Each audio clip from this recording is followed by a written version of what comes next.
Entering the atmosphere in T minus 10, 9, 8, 7, 6, 5, 4, 3, 2, 1.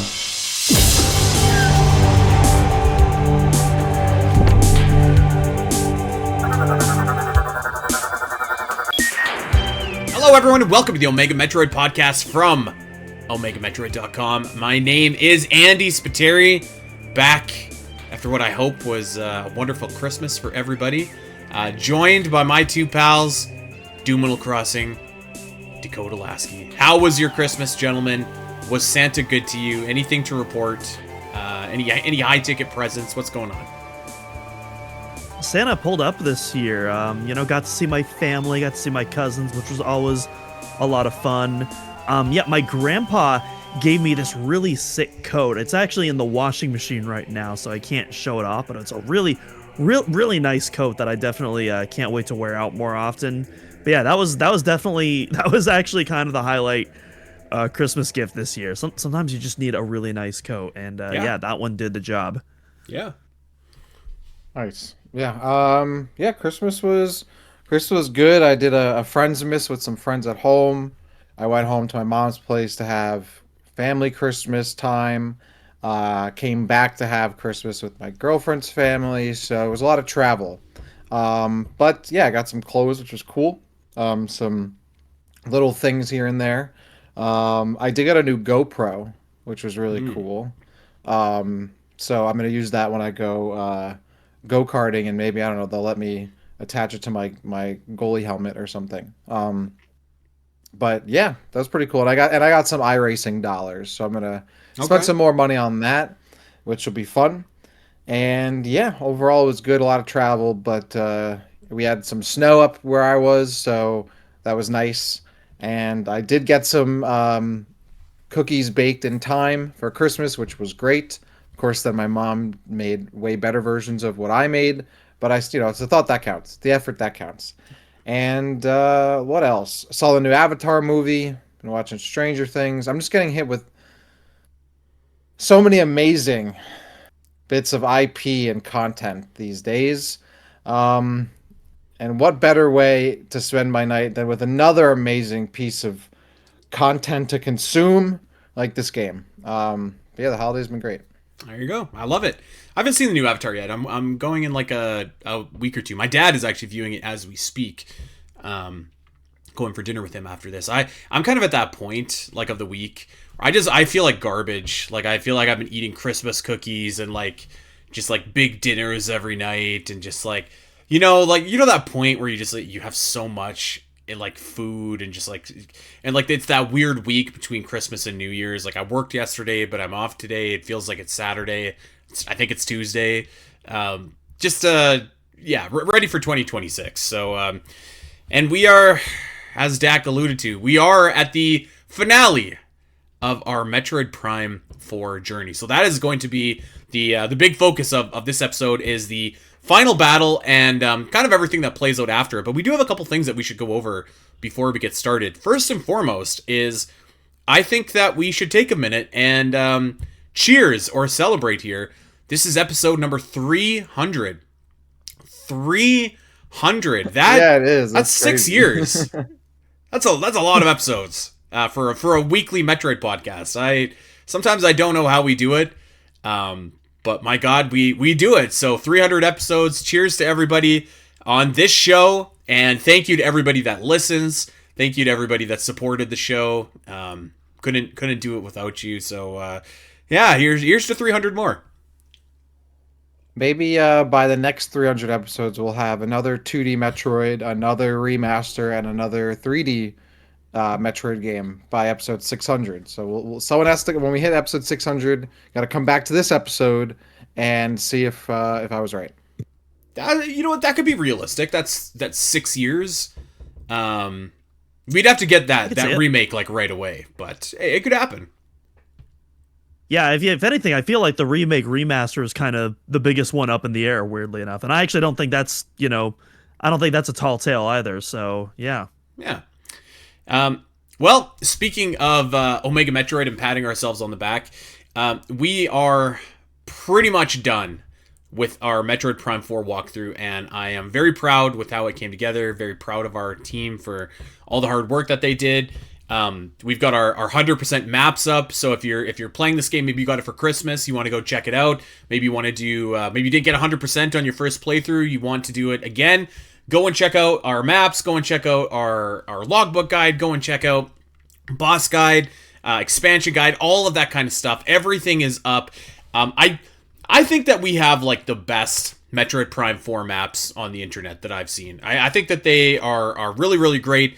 I'm very proud of how they came together. It was a lot of work over a lot of weeks, but I think they turned out really well, and they are available over on OmegaMetroid.com for anybody that wants to go and check them out and utilize them. We'd love your feedback as well, and yeah, got it done a lot faster than I was thinking that we would, which is really, really spectacular. So just again wanted to thank all of the Omega Metro team for that. I think that they came together really well.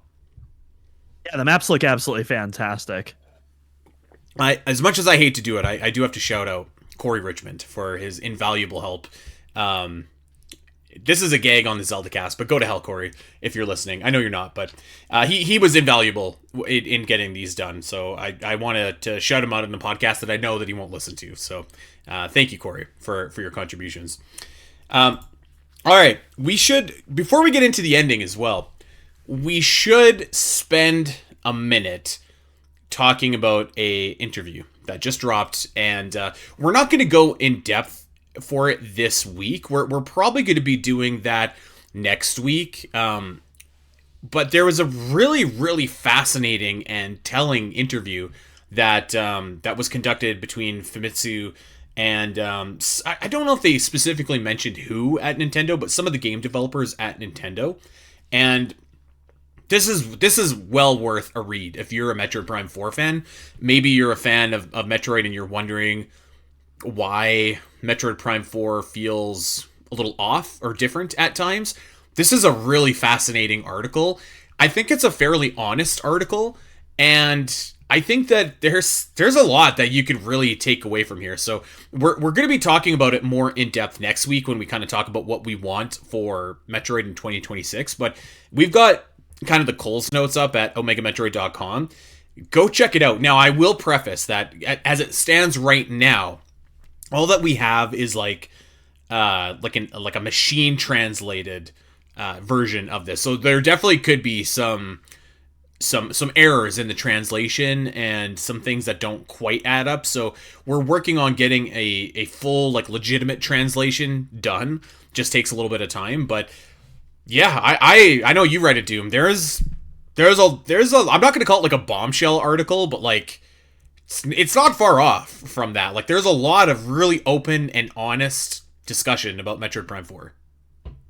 Yeah, it's definitely not the kind of like interview that I would expect from Nintendo. We were kind of talking about a little bit of this when we were reviewing the Prime 1 through 3 visual retrospective, and some of the answers that Tanabe gives in there are like, oh, I didn't expect an answer like that to get approved from Nintendo. They're usually very secret. They usually like to make everything seem like it's coming off an assembly line, where in real life it's like there's a lot of creative tension, a lot of butting heads. It's a difficult process getting these stuff together, and this interview is even more of that than the 1 through 3 retrospective. And not just the process of retro, but also kind of opening up the process of the original version of the game and some of those ideas that were carried over into the current build, which I was definitely not something I'd ever expect to read from Nintendo. Mm-hmm. But yeah, it's an absolutely fascinating article, and definitely, I would say, even if you're not a fan of Metroid Prime 4, if you're just curious about what the development of this game was, this is an absolute must read, 100%. Maybe specifically if you're not a fan of Metroid Prime 4, actually, like this article connects a lot of dots, let's just say. Yes. So I want to wait until the official translation is done before we kind of go too in depth with it. But there's a lot of really interesting talking points about the development, as you said, the inspiration of other Nintendo games. Even Metroid Prime 4's placement in the timeline is discussed. So lots of things, and I thought that there was a lot of candor as well. Like this to me seemed like the type of interview that you might release, where They're I wouldn't go so far, Doom, to say like they're making excuses. I don't think they are, but I think they're maybe trying to explain things in greater detail to people that might not get it. It feels like an autopsy of sorts. Yeah, kind of. Yeah, a little bit. Mm-hmm. Like a post-mortem. Yeah. Where did this thing die? So, very, very, very interesting. It's worth your time for the couple minutes it'll take to read. Shine Sparker is working on a translation right now, so we are just awaiting that. But yeah, lots of really interesting stuff there. I have one last thing that I want to pitch here, guys, before we get started. The latest and last episode of Gooey Plays Metroid, the original NES Metroid, is live. It's for all of our patrons right now. Goo finished Metroid. He fought Mother Brain. He escaped the planet Zebes. He's never played the game before, and he gave his feedback, his thoughts, and it was a really interesting kind of conversation, and we're going to keep that going. Next season is going to be, appropriately enough, Gooey Plays Metroid 2. So the return of Samus is on the docket. I'm thinking he's going to enjoy that one. I'm thinking he's going to have a good time, but we are taking a little intercal, is that the word? Episode in between to talk Gooey Plays Metroid Prime 4, because he has also finished the game, and I think that we might speak on his behalf a little bit here today in a lot of areas as well. So that's going to be coming up next month as well. So never a better time to get in on our Patreon as well. Patreon.com/SPNet. And there's tons and tons and tons of bonus episodes for you to listen to if you are a Metroid fan, including, by the way, the latest episode of Middle Earth, the podcast, if you're like a Lord of the Rings nut like me. So go check it out. Okay. I think that we've delayed as long as we can. And now we are here to talk about the ending of Metroid Prime 4. And we should set the table a little bit, just kind of bring everybody back up to speed.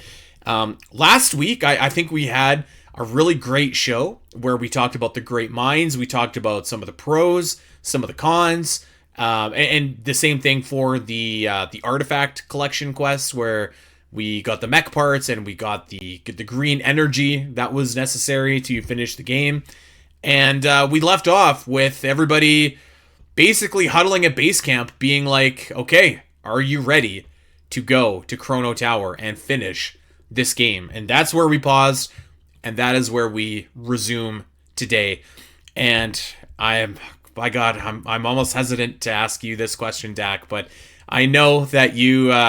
I don't think you had all of the green energy. Is that correct? Before you, when we signed off last week? Yeah, last time we signed off, I was down on green energy, but I did collect the 6 mech parts. So I had to collect the remaining green energy, and then I was able to start things off. So, how was collecting the remainder of the green crystals from Soul Valley? Did you get all of them, or did you just get what you needed to get the memory fruit? I got what I needed until the games explicitly told me, hey, you should go and deposit this stuff. Something's going to happen. So I was like, all right. And then I did that. Yeah, I mean, it was fine. I understand why the Crystal Finder's so late in the game, because they definitely created this like task to do. And they're like, wait, what we just created is super tedious. They need something to find the rest of these things, and we'll just help them out. Yeah, I mean, it pretty much kills the pacing of the game, and it's not super long, but it feels just like padding. Like, I was driving around looking for these crystals. I was like, is this supposed to be fun? Like, am I playing a video game, or am I just like doing a chore? I think the worst part is, I don't know, every 2-3 minutes, Miles just called me, hey, you going for those green crystals? You gotta bring them back to get the memory fruit to up. And I'm like, dude, this is the only objective I have. What else could I possibly be doing except this? But then, I collected them all, and I got the new suit, which looks cool. I suppose the legacy suit, I think, is what it's called. Mm-hmm. I also got the control beam boost, I think, at the same time, almost about, which I'm like, okay, great. I'm probably never going to use this. And then, the suit was cool. I wish the game had like a gravity suit, like intermediate suit that we got, instead of getting like the Viola suit so early and then this legacy suit so late. Like I wish in the middle we had gotten another suit that was cool. So, but yeah, I mean, it was it was a thing I had to do, and then I did it. Well, there you go. You kind of sorta get an in between suit. When you get the hover bike, the That Viola doesn't count. IC. That doesn't count. Yeah, I'm not counting. I'm not counting. I'm just saying you do get some extra purple lights on it. Kind of reminded me of like kind of what the hazard shield does to the PED suit in Corruption. Yeah, but even that's like it's Yeah. not a new suit, but it's at least just visually way more distinct and cool. Yeah. right. But I just wanted to throw that out there. but your answer as- technically right. Yes. But yeah, as for the legacy suit, I do like it. I wish that it had a more original color palette because it does look quite a bit like the light suit, which I also think is a better looking suit than the legacy suit overall. I also wish that the forehead gem matched the rest of the colors. Like if you're gonna do a color change with all the rest of the lights, I kind of wish that it was all consistent. I don't like the way how the purple sticks out from that. I do think I like the kind of the tendons and the digitized chest muscles and kind of the gold lining in the plates. I think that's a really cool detail. I would have liked maybe take that and like build a theme off that for the rest of the suit. I think that's kind of the direction I would have gone in. But I mean, either way, certainly not a bad looking suit. No, it looks cool. I don't think the people who worked on this game played Metroid Prime 2, so they're probably not even aware of the light suit existing. So I thought it was like okay. I think it's cool. like the initial reveal was cool, but it is impossible not to see the light suit, and it's kind of weird because like I think like I look at this suit and I'm like, well, yeah, this looks better than the light suit, I think, but at the same time it looks worse because it's not original. You know what I mean? Like, But I think the problem, yes, I agree with that. But I think the problem with the suit is like, what does it actually do? well, Like, it gives you that explain to me- fancy force field that you can have. Oh, it gives you the force field. Which, That's by the what way, it now that I does. think about it, I literally did not use that at all after that. I used it by You were accident watching once. the stream. I used it once to see what it did, and then I completely forgot Yeah. about it existing. I think that's another problem too. Is that like with previous suits, like the gravity suit, like you go through the world and you encounter a bunch of water areas, right? And you're like, I'm gonna need something to take care of this later. You go through, different areas in Prime 2, like, I'm gonna need a suit that helps out in these really dangerous situations that I'm losing health in. But this suit isn't like doing any of that. It's giving me an ability that is extraneous that like I don't need really realist. I don't specifically need it. And it's not something that if that need is around in the game is very apparent throughout, So you just kind of get a suit, but it doesn't feel like it actually ties to anything meaningful except just to get something cool to look at. I think that's a fair critique. Yeah.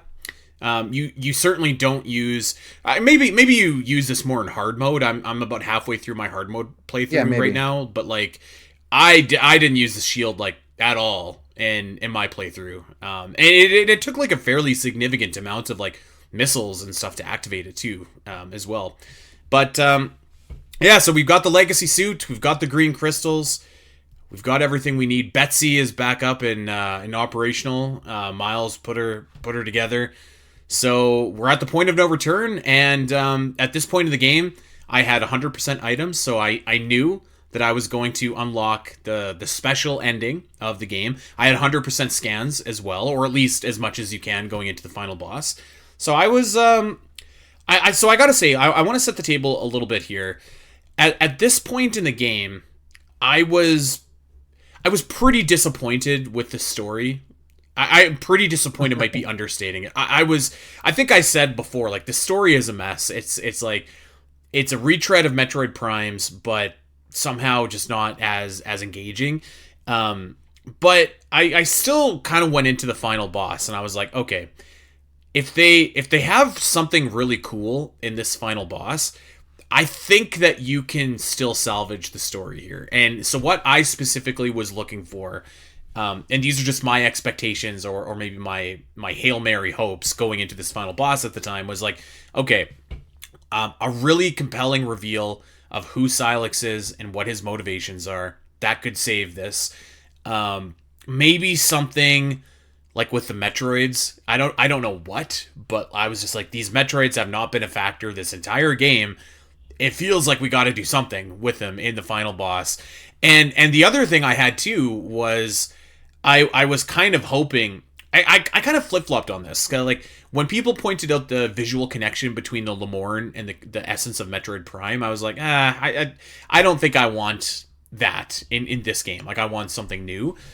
By this point in the game, I was like, I would gladly take a connection between the Lemorne and Metroid Prime. So I was kind of like, okay, like, are we going to get that? Maybe the Lemorne are good. Maybe they're bad. Maybe they're somewhere in between. Maybe this memory fruit is like something else. So I was like, there's still a lot of things at the end of this game that can happen that I think can salvage the story. Going into the final boss, what Doom, we'll start with you. Like, where was your head at in terms of like, were you similar to me? I'm assuming you probably were, just being like the story hasn't quite hit, but like it's still salvageable, like something cool could still come out of this, or were you just like, no, it's too late? That's about where I was. I was kind of feeling, basically when I was going into the final boss, I'm like, this sequence is going to determine where I place this game in the overall ranks of this game. If this has a banger finale, and it crushes it, this could potentially be a top tier Metroid Prime game in spite of its faults if it nails the landing. If it doesn't, well, I guess we'll find out in this conversation. Yeah. Dak? Yeah, same thing. I mean, at that point, I was like, at least give me something cool after all this. You put me through all this, like, something better be awesome. I was really kind of feeling it was going to be like DK Bonanza, where, like, the first two acts of the game, story-wise, are not great, but then the third, I was like, wow, that was awesome. Even though it didn't entirely salvage the game for me, I was like, okay, the ending was cool, and, like, I at least have something to kind of, like, play for if I were to replay the game, knowing that I'm going to go to that again. You leave on a high note, too. Yeah. Leave it a high note. Yeah, like, you know what? Okay, that wasn't so bad. Pretty much the same thing. I was expecting, like, the Sylux reveal and what he's up to, why he's been doing it, what happens, better be awesome. Where are the space pirates? Where are the Metroids? What's happening with that? And then, like, does everybody make it back? Like, do these characters actually sacrifice themselves and do something cool? Does Samus sacrifice herself? I was also looking for, and I mentioned this earlier in these series of episodes, of, like, a twist on the Lemorne thing. Because the whole time it's been played so straight up of, we are the sci-fi alien race of this game, and you're the chosen one. I'm like, there's no way we're doing this again without some kind of twist or subversion of expectations here. So that was probably another big thing for me. It's like, I needed something. I needed them to be like, actually, we tricked you. You're not the chosen one. Or actually, we're bad guys. Something like that. Mm-hmm. So that was probably the only other thing that I had expectations for. Other than that, I was like, please give me something good with Sylux. Please give me something good with the Space Pirates. Please give me something good with the Metroids. Please explain to me what's happening. I'm even down. At this point, I was so desperate for exposition. I was like, you can even do a whole 10-minute exposition dump on me if you want. Like, just give me something at all. And yeah, so that's where I was. Yeah. Huh? We need the quiet room. Kojima cutscene. Yeah, exactly. Yeah. Yeah. I wish, my God, there was more Kojima in this game. So, yeah, I had a lot of hopes going into this game, and I think going into this final area, I should say, and I think, like, I don't think it's unfair to expect answers to these questions, because, like, when I was, like, if you just watch the trailers for the game, right, like, just the trailer 1, 2, 3, 4, and 5, like, I think you're kind of coming away with, like, some reasonable questions that you can reasonably expect answers to. Who is Sylux and why does he hate the Federation? I think that's, like, a pretty reasonable expectation. What's up with the Metroids and how do they factor into the existing Metroid saga? I think that's a pretty reasonable explanation. And the last thing that we didn't really talk about is, like, what's up with Vuros? Like, where is it? When is it? Is it in a different dimension? Is it in a different time? What is Chrono Tower? Is this the key to sending us back to space-time that we know? So, and like, repeatedly in the marketing for this game, they've kind of referred to the planet Vuros as this very mysterious planet. And I will say, like, I mean, I don't know. I guess I just didn't kind of get that vibe of Euros throughout the game, but I was like, okay, well the Chrono Tower might just be the key to everything. So I was pretty pumped, but I was a little bit nervous going into this final area as well. Because at this point I knew that Doom had beaten the game and wasn't in love with the ending. Didn't know anything else beyond that, but I knew that he wasn't in love with it. And at this point going in, I was still pretty high. I was like, I think I'd probably take this game over Metroid Prime 2 if I were to say what is my favorite Prime games. But like Doom, kind of like you said, I felt like the ending could really determine it. I was like, it's been shaky plot-wise to get here so far, and not exactly what I would want out of a traditional Metroid game. I can accept all that. That's what this game is, but I was quite nervous going into the final area. And I think the initial like getting into the area is like a cool enough scene. You've kind of got your whole team together. You've got the big golem. I thought like the punching of the force field around Chrono Tower was like cool enough, you know. So I was feeling pretty good walking into it. I do have to say I do hate View. I just View I think is super annoying. But aside from that, I was like, okay. I thought, well, it's just how the game like is executing some of these things. Like finding the mech pieces would have been cool if it was like the Prime 1 artifact hunt, where like you were coming across these mech pieces over time and whatnot, and then in this game you already know where all of them are when you have to do the hunt. So it's just a process of actually going to get them. And then you finally get this mech, and I'm like, oh, wouldn't it be sick if this mech is like part of the boss fights? Or what if Samus gets to use the mech? Or like, what if you get to do some cool combo with the mech and Samus? And all the mech ends up being is just a key into the tower. It just shoots its laser, the shield comes down, and it blows up. Which, like, it could have been anything. They could have found a green energy cannon and found the pieces to that and shot that at, you know, like, another one of these things in this game where I was like, wow, I could come up with really cool, like 2 or 3 really fun ideas for this really easily in like a second. And we got like the most bare minimum of a thing added into the game. And I was like, oh, why can't View pilot this while we're going through the boss? Like, that would be fun. And it's not that. We just get, oh, all right, we got in. See you later, mech. Something that was just introduced to the game, gameplay-wise, like a half hour ago. All right, it's gone. See you, bye, and we move on. So I was not a big fan of this. I thought the cutscene looked like a Subspace Emissary cutscene where it's just on like a big textureless like desert and like 4 or 5 like characters like kit bashed onto it. So that kind of took me out of it as well. Yeah, I was kind of let down by this, but at this point I think that's exactly what I expected. I wasn't expecting anything to blow me away at this point. So if the mech thing was more fun, I'd be like, wow, that would have been a great surprise. Instead, it's almost exactly what I expected, which was pretty lame. Yeah, I was also not a fan of this. I wouldn't say it downed me. I was just like, oh, that's kind of lame, but you know, whatever.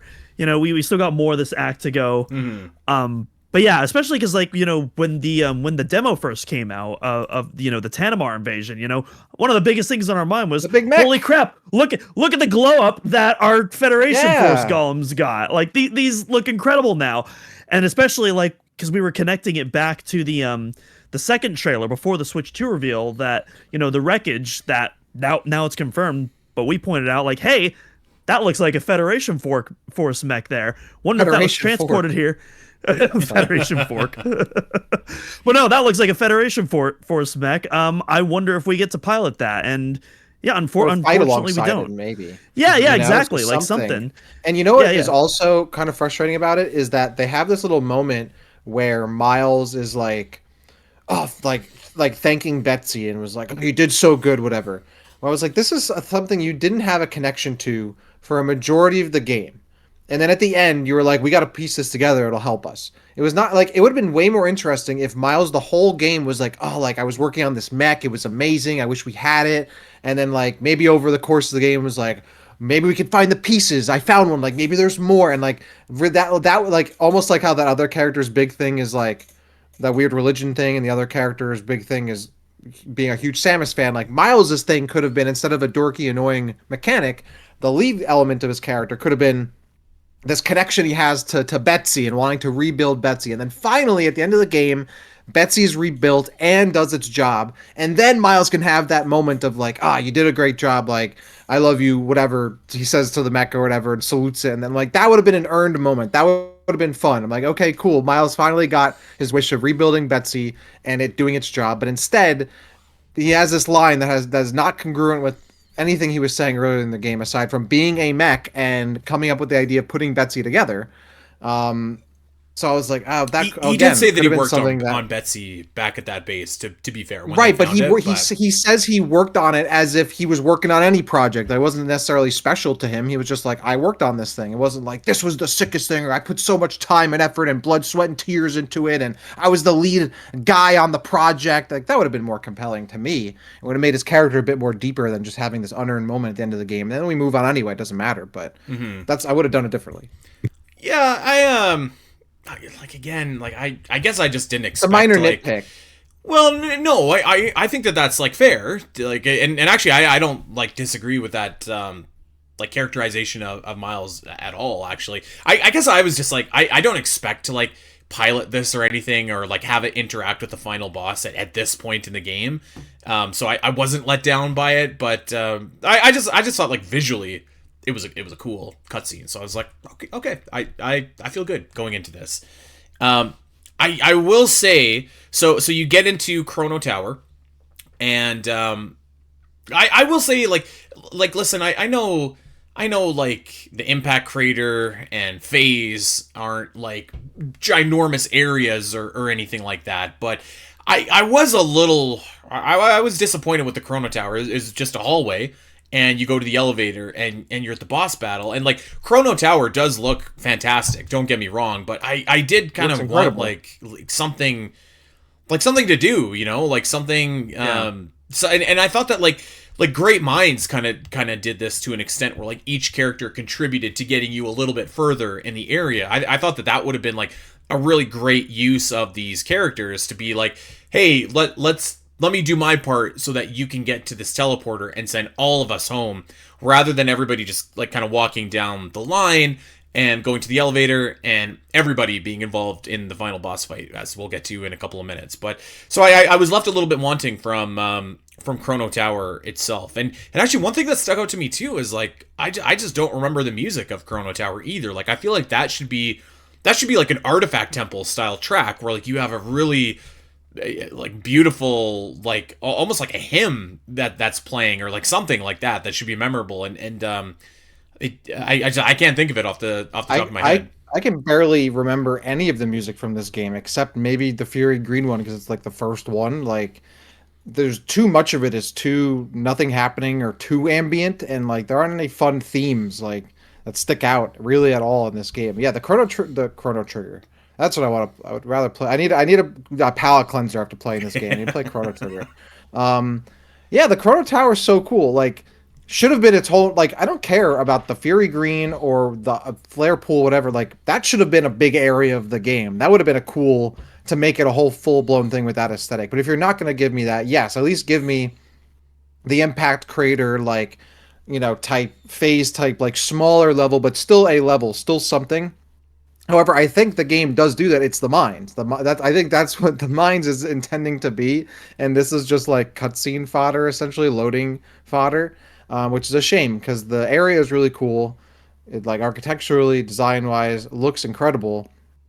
I agree. I don't remember what it sounds like, but yeah, a full-blown actual gameplay section in this area would have been a lot of fun. Yeah, I'm kind of in the same thing, and I think another reason it kind of feels uneventful is because, I mean, it's the same hallways you're traversing at the beginning of the game. It's the exact same hallways, except this time, you know, you're all fully equipped. You have the psychic abilities this time. But I think that first time was really a lot more interesting just because of how, you know, mysterious the whole thing was. How every time, again, you try to scan something and your scan visor is like, I have no idea what any of this is. Good luck. Like there was this air of confusion, mystery, and almost uneasiness the first time. But the second time, there should have been a lot more changes to kind of recontextualize the area, but you don't really get a lot of that other than like now the robots are cooperating with you because you got the psychic abilities. But yeah, other than that, really all they do is unlock an elevator. There's nothing super interesting, which is a shame because I do think, like, again, the art direction is just absolutely stunning, some of the best in the entire game in my opinion. It's kind of the same critique I have of the Chozo Laboratory in Samus Returns, but to a much greater degree, I think. Yeah. I mean, that's like an apt comparison, but like this is like three rooms in Chozo Laboratory compared to that. Right. I was hoping maybe to learn a little bit more about the Lemorne like on the way, and again, just because I was hoping that maybe we had like a big bombastic reveal in order for us or in store for us here, but that doesn't happen. You get some like okay character moments here. Being charitable from the Marines, but yeah, you take the elevator up and you go to the room is called the Pinnacle, and well, Samus puts in her 5 keys, and then all of a sudden has kind of a weird flashback, and I think at this point is when you really start to put together that these flashbacks that she's been experiencing, which, to be fair, I would actually say she should have experienced more of these flashbacks throughout the course of the game, because like you kind of forget about them, or at least I did. Like I'm like, oh yeah, she's having these. Like, it's not like a constant thing; they happen very infrequently. But you piece together that these flashbacks are happening from Sylux's perspective, and then all of a sudden Sylux bursts out of a pod, and I want your guys' opinion, or maybe just like to correct me here. So Sylux has been in this pod the entirety of the game. That's correct, right? The entire game. Yeah. Yep. Wait, so it wasn't him in the flare pool. It was another Sylux Cybot? I believe so. I think so. Because we don't explicitly know that, because we don't see what happens to that Sylux. So it very well could have been the real Sylux for some reason, and then he went back to the pod. But that was I mean, I guess, yeah, he was there the whole time, just like that's my understanding. Yeah, I could be wrong. Like I'm actually not sure, and I think that is unfortunately a fault of the game and its storytelling for having all of these like Sylux bots, but they have the Tears of the Kingdom problem here, where Ganondorf just hangs out in the depths the entire game and doesn't actually actively contribute to the story. At least the Sylux bots are doing something here, but my understanding is he is just stepping out of this pod for the first time. I just don't get how he has so much power here. Like, I guess he got, like, how did he get the psychic abilities? Like, did the Lemorne give him that? Did he find them? Why does he have so much access to this pod and the Cybots and the Chrono Tower's shield when he's not the chosen one? Why doesn't Samus have that ability? Why couldn't she, if she's the chosen one, why couldn't she control the Cybots or take down or up the Chrono Tower shield? I don't understand why Sylux has so much access. Like, how he got the psychic powers and why he's able to do all of this. He's not the chosen one. Yeah, it's hard. So if you scan the pod, because you can actually see it in the tower before you place your hand in it. Mm-hmm. But there's like one sentence that mentions that one, it's a healing pod, and that two, it can give the user psychic abilities even without a crystal, which through like nano honestly machines I think or is something. Yeah. Speaking of Kojima, honestly, which I think is kind of dumb, because the whole game is establishing that like these crystals are the source of the power, but then there's like one throwaway scan that no one's gonna get that's like, oh yeah, the pod can do it too without actually giving you the crystal. Also, does that mean that he's been injured and needing to be healed this whole time from that cutscene through the events of Hunters and End of Prime 3 and Federation Force, and now he's on Vuros and is trying to like DBZ like Frieza healing pod himself? Like, was he this was in pain and injured the whole my time? My guess is it's that charge shot he took in the opening. Yeah, that would be my guess. My inference is that Sylux was either from Samus or from being transported to Vuros. He was injured and needed to be healed, or maybe he came to Vuros and was just immediately in this thing. But yeah, there is like a scan that says like there are some nano machines here that are giving him like abilities. I think like either way, like you have to acknowledge like it's really poor storytelling, because one, it's you have no clarity on whether Sylux has been here the whole time or not. 2, you have no explanation for the Sylux bots.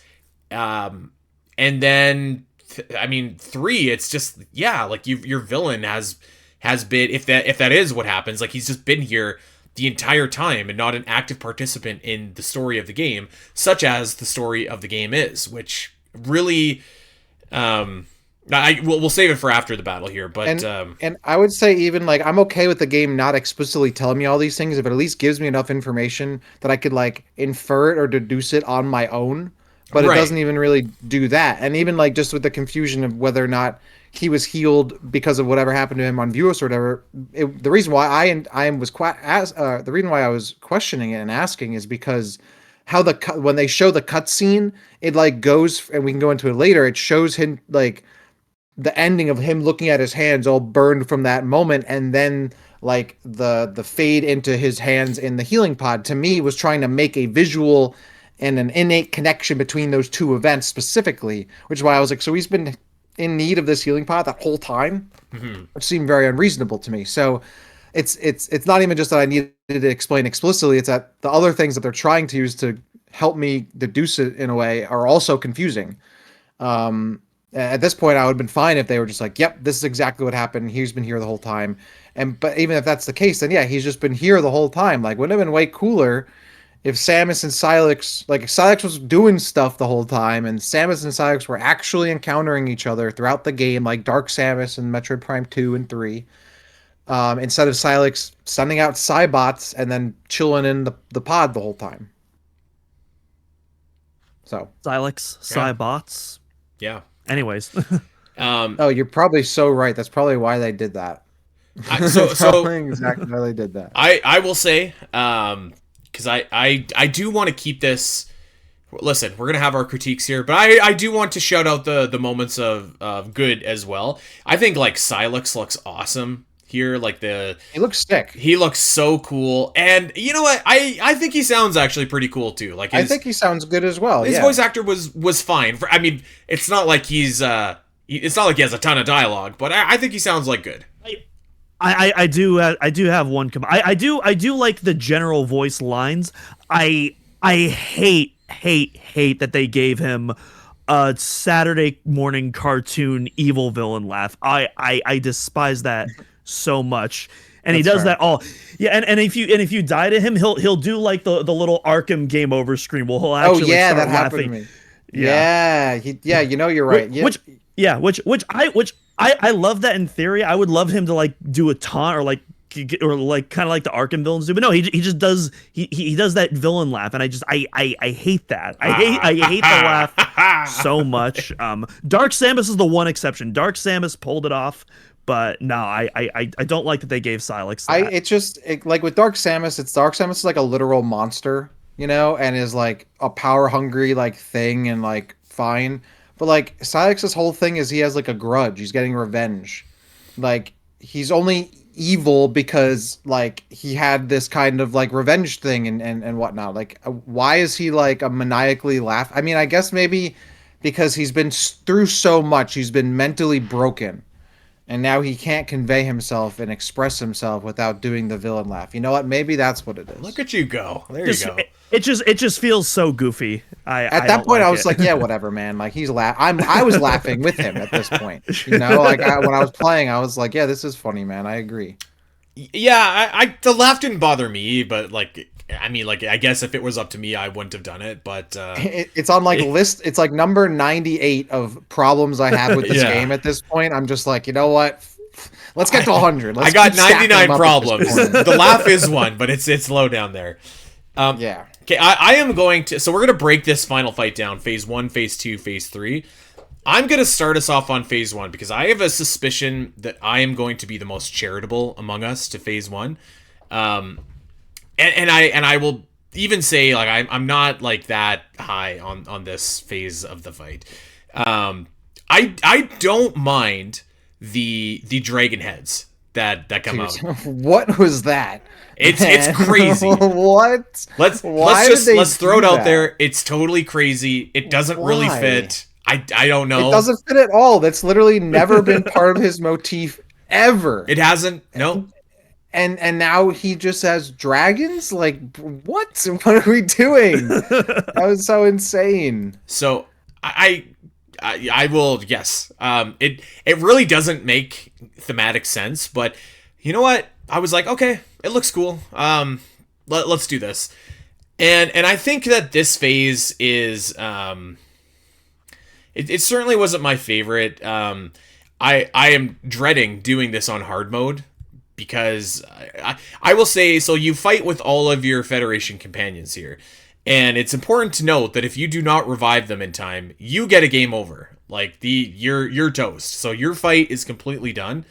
That's certainly, I think, the bigger issue to me than the dragon heads in this fight. Like I'm fine with the dragon heads, but when everybody on my team just keeps like dying and dying, and I like basically a large portion of this fight, like I am not actively engaging with Sylux. I am reviving my team. So I didn't think that this was the best representation of this long-awaited fight. I didn't hate it by any means. Like I don't know.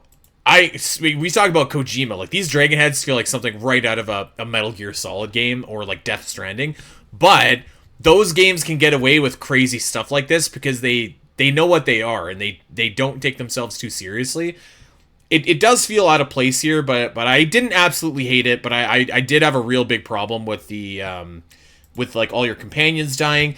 And I guess I just like didn't think that this fight was like super engaging. Like I when I fight Sylux, I kind of want to do it like we did the previous fight with the Cybot, where you're kind of like close quarters, and it feels like Hunter versus like instead of like Hunter versus monster, which is kind of what this portion of the fight felt like.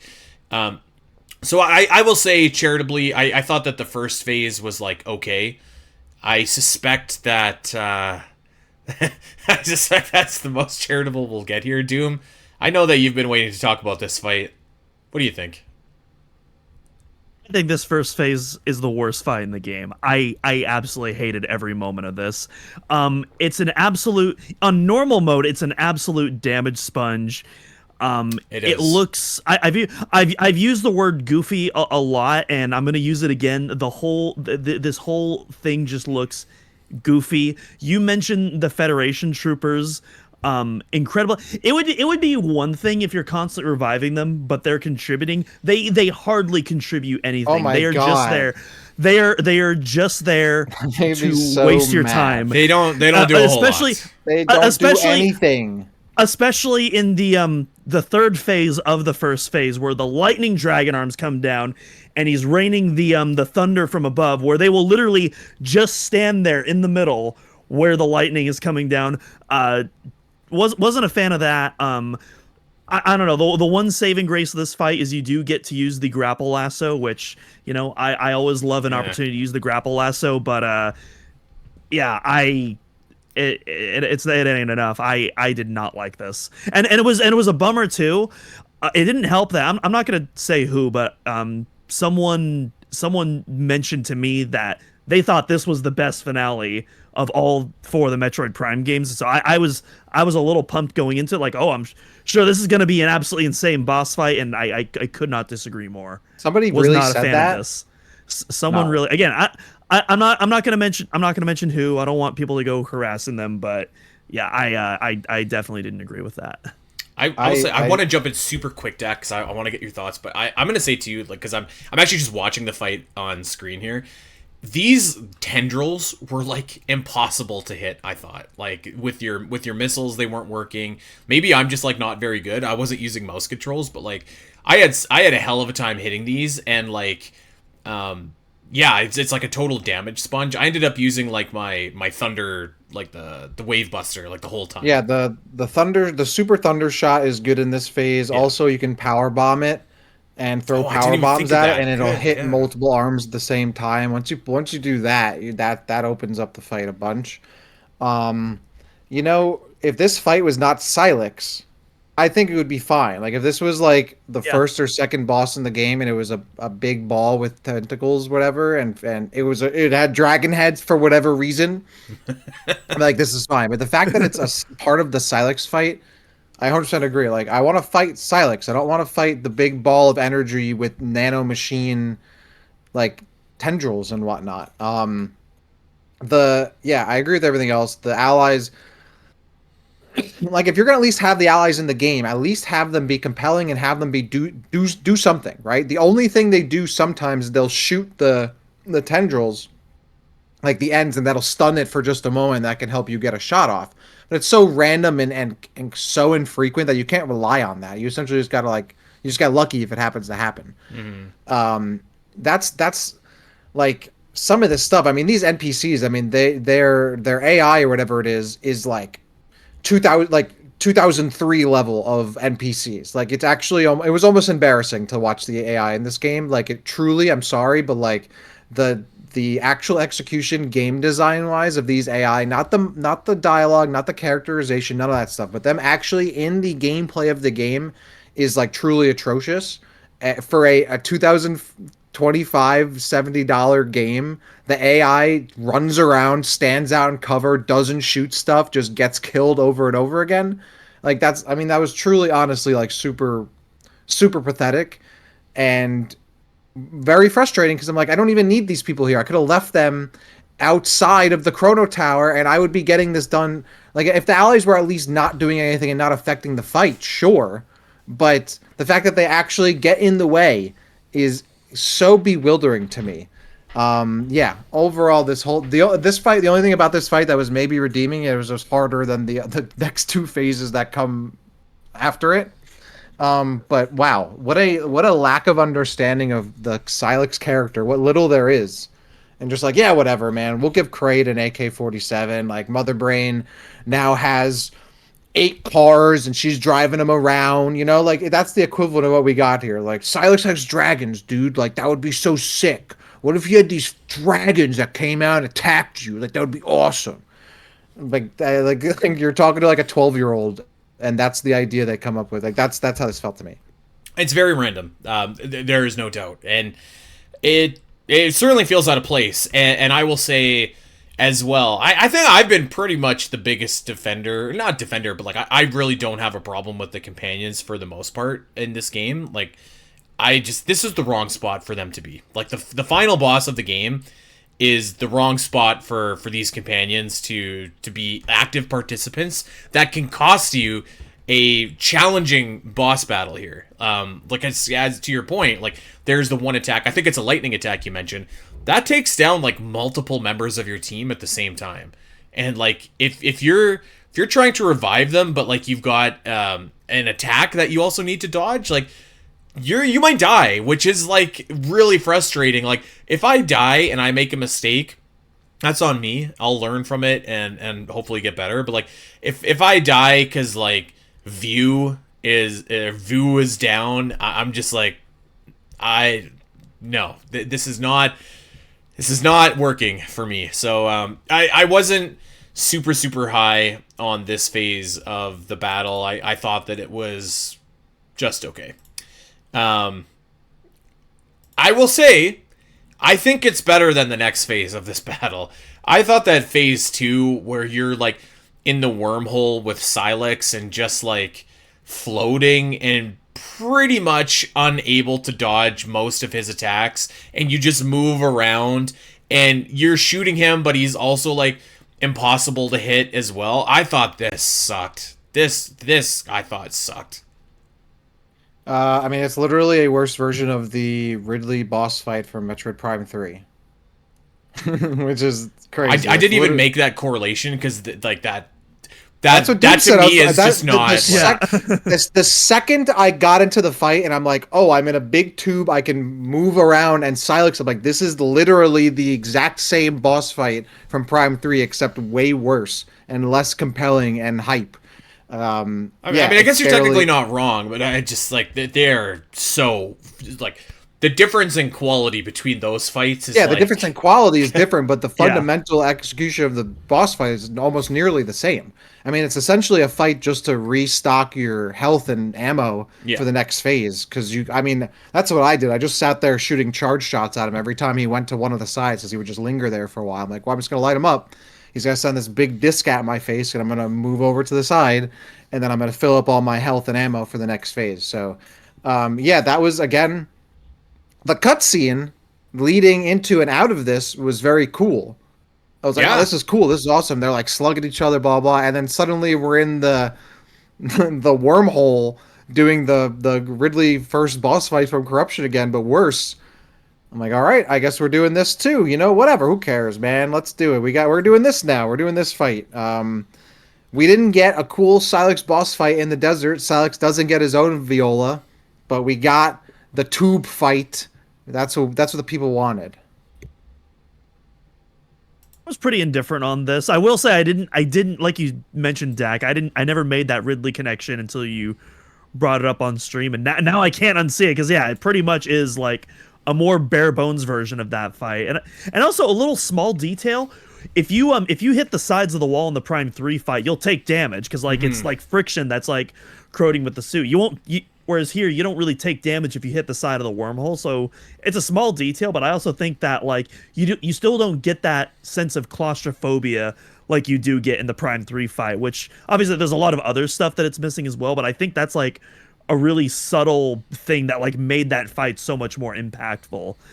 Or even yeah. urgency. Like in that fight, the whole Right. thing about it is you gotta kill Ridley or do something before you splat to the ground. The game is like counting down your meters as you go down. Here, I am in a inexplicably hard to understand length wormhole in some dimension. I have no idea if it's gonna end at any time or not. There's no urgency. I'm like, I can just float here as long as I want, right? Until I get to where I'm going or not. I have no idea where I'm going. So it doesn't even have that kind of element where like you're fighting like time. You're fighting that urgency of like, I can't hit the sides. I can't hit the ground. I got to take care of them now. And this one, I'm like, we're floating in space. Like, what's the big deal? Like, I'm going to just shoot at you from here. This one Well, I wasn't- stunk. It stunk. I wasn't amazed, but I didn't hate it either. Honestly, it's hard even calling this a second phase. This felt more like kind of like an intermission more than anything, but I don't know.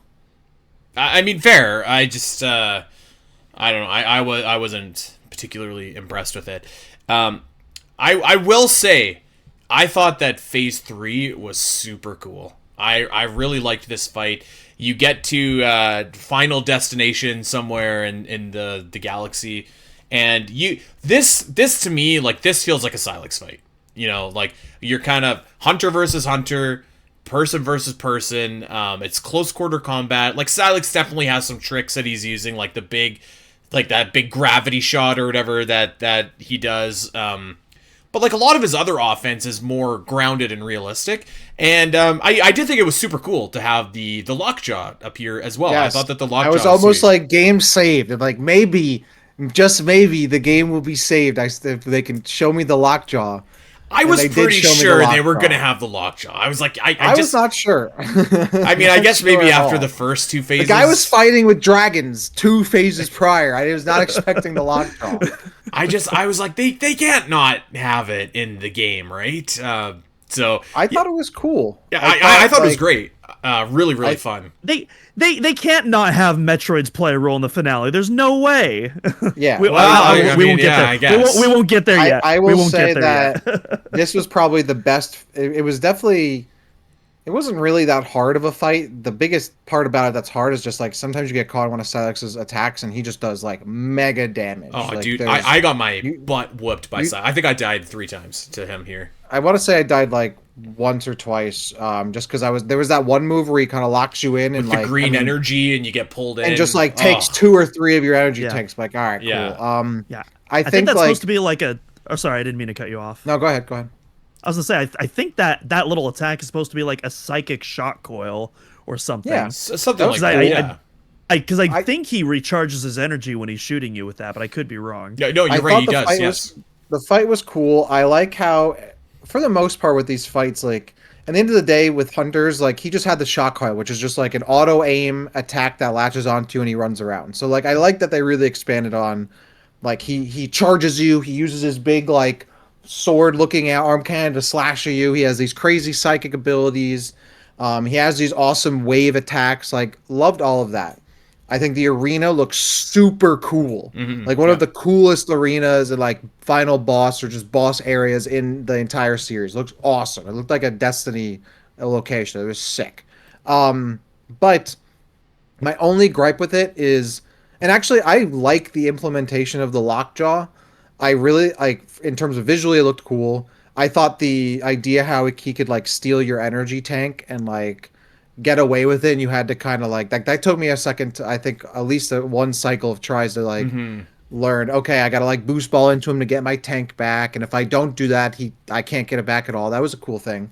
I was slightly let down though by the, I guess, overall nature of how the lockjaw is implemented in terms of how it's actually used in hunters, because especially in this fight, Sylux is either standing in place, he's charging you, or he's doing circles, which every other Metroid boss does. And he puts down the lockjaw traps around the outside of the arena. But the whole thing with the lockjaw was that it didn't just set up these barriers you couldn't go over. When he connected them, it made this like shock and it like attacked you, and he could trap you in it. It was meant to be not just like, you know, a tripwire. It was meant to be a full trap.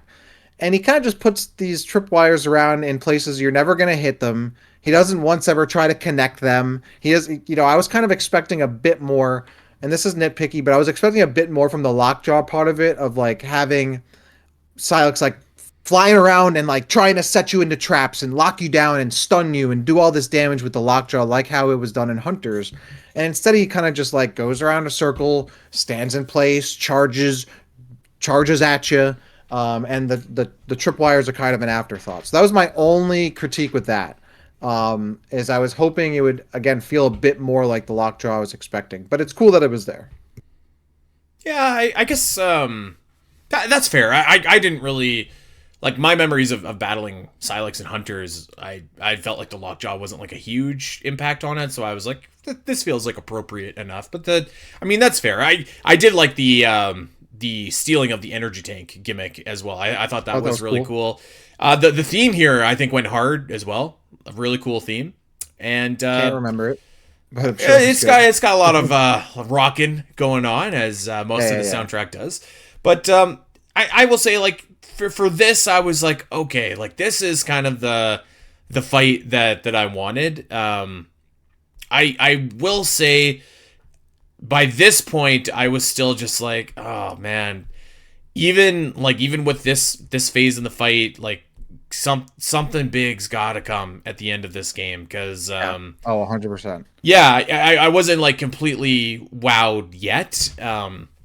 Even though I will say, like, I thought that this, in terms of like just like a nothing else, like a final boss fight, I thought this was like really strong, certainly stronger than like the essence of Metroid Prime or the Aurora 313 fight. I think for me, I'd say like the final Dark Samus fight from Echoes maybe is the final fight that I would say compares the most to this. But I thought it was really good. But yeah, it's definitely missing a little bit of something. But at least it was like kind of a higher note than the last two phases.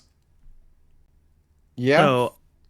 So I agree with all that, and it is a very good fight, but I do have a spicy take, and I alluded to this last week, but I couldn't say it until this episode. But my spicy take, I think Sylux 2 is the superior Sylux boss fight.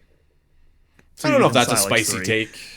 I 100% agree with that. Not spicy at all. The second Sylux boss fight I thought was great. I wanted way more of that than whatever we got here. Even though the third phase of this fight I think is fine. I think gameplay wise, that should have been the first phase, and we should have been building on that. The arena was cool for the last phase, but I meant like gameplay wise, it felt like, okay, this is like standard, let's pump it up, and instead it was kind of it was the ending to it. But I agree, the second Sylux fight, the second Cybotlix fight was much better. Okay, I was expecting a lot more pushback on that. Okay. I think like the third phase of this one is probably my favorite Sylux fight, and probably not insignificant, probably just because the lockjaw is there, but I really like the second Sylux fight as well. So I might agree with you as a collective whole. Like, I think the first and the second phase of the final boss fight are like okay at best. I would have no problem co-signing on that, actually. I'm not even counting the first two phases. I'm just talking about the third phase in a bubble, since that's like the real Sylux fight. Yeah. I'm just comparing that to the other Cybot fights. And I think Sylux 2 is the much like Dark Samus 2 and Metroid Prime 2, except all three of those phases are absolutely incredible, and phase 2 just happens to be the best of those, in my opinion, at least. But here, you could definitely talk me into Sylux 2 being better than the last Sylux. Like, no, if Sylux 2 had the lockjaw, it's not even close. So for me, like, Sylux 2, you have the grapple beam stuff, and all those combat opportunities. You have the floor is lava, or in this case the floor is electric, and it really creates a sense of urgency that's and again, the final phase of this fight is fun. It's not a bad fight by any means. It's solid, but it doesn't compare to Sylux 2, and it definitely doesn't reach the highs of what I would consider like a peak final boss experience as well. Yeah, fair. Well, Sylux is defeated, and he falls off Final Destination into space, never to be seen again. And Samus goes back into the wormhole, which just takes her right back to Viros. And I was like, why didn't you just take the wormhole back home, dude? Like, that's what I would have done. But nevertheless, this is hilarious. Like, all of the... That's because she had other allies there that she couldn't leave behind. She would never do that. She had to go back to the tower to get her friends so she could go back with them. Right? Well, we'll come back to this. So everyone else is just like hanging out, which I guess makes sense. Like, none of them can use the teleporter because they don't have the psychic abilities. Real quick.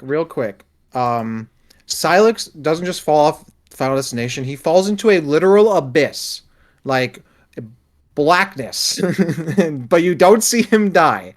That's all I'm gonna say. That is the rule of this game. If you do not see someone actually die, they are not dead, and we'll come back to this in a little bit. Sorry, Andy. It's not just this game. It's bad writing is what you're looking for. It's called bad writing because you see it a lot these days. I just watched the new Avatar, and it happens then too. And then I played this game. I was like, "Don't you dare do that to me again!" It's put funny. that evil on me, Ricky Bobby. Don't you put that evil on me, Ricky Bobby. It's funny, like, thinking of Avatar.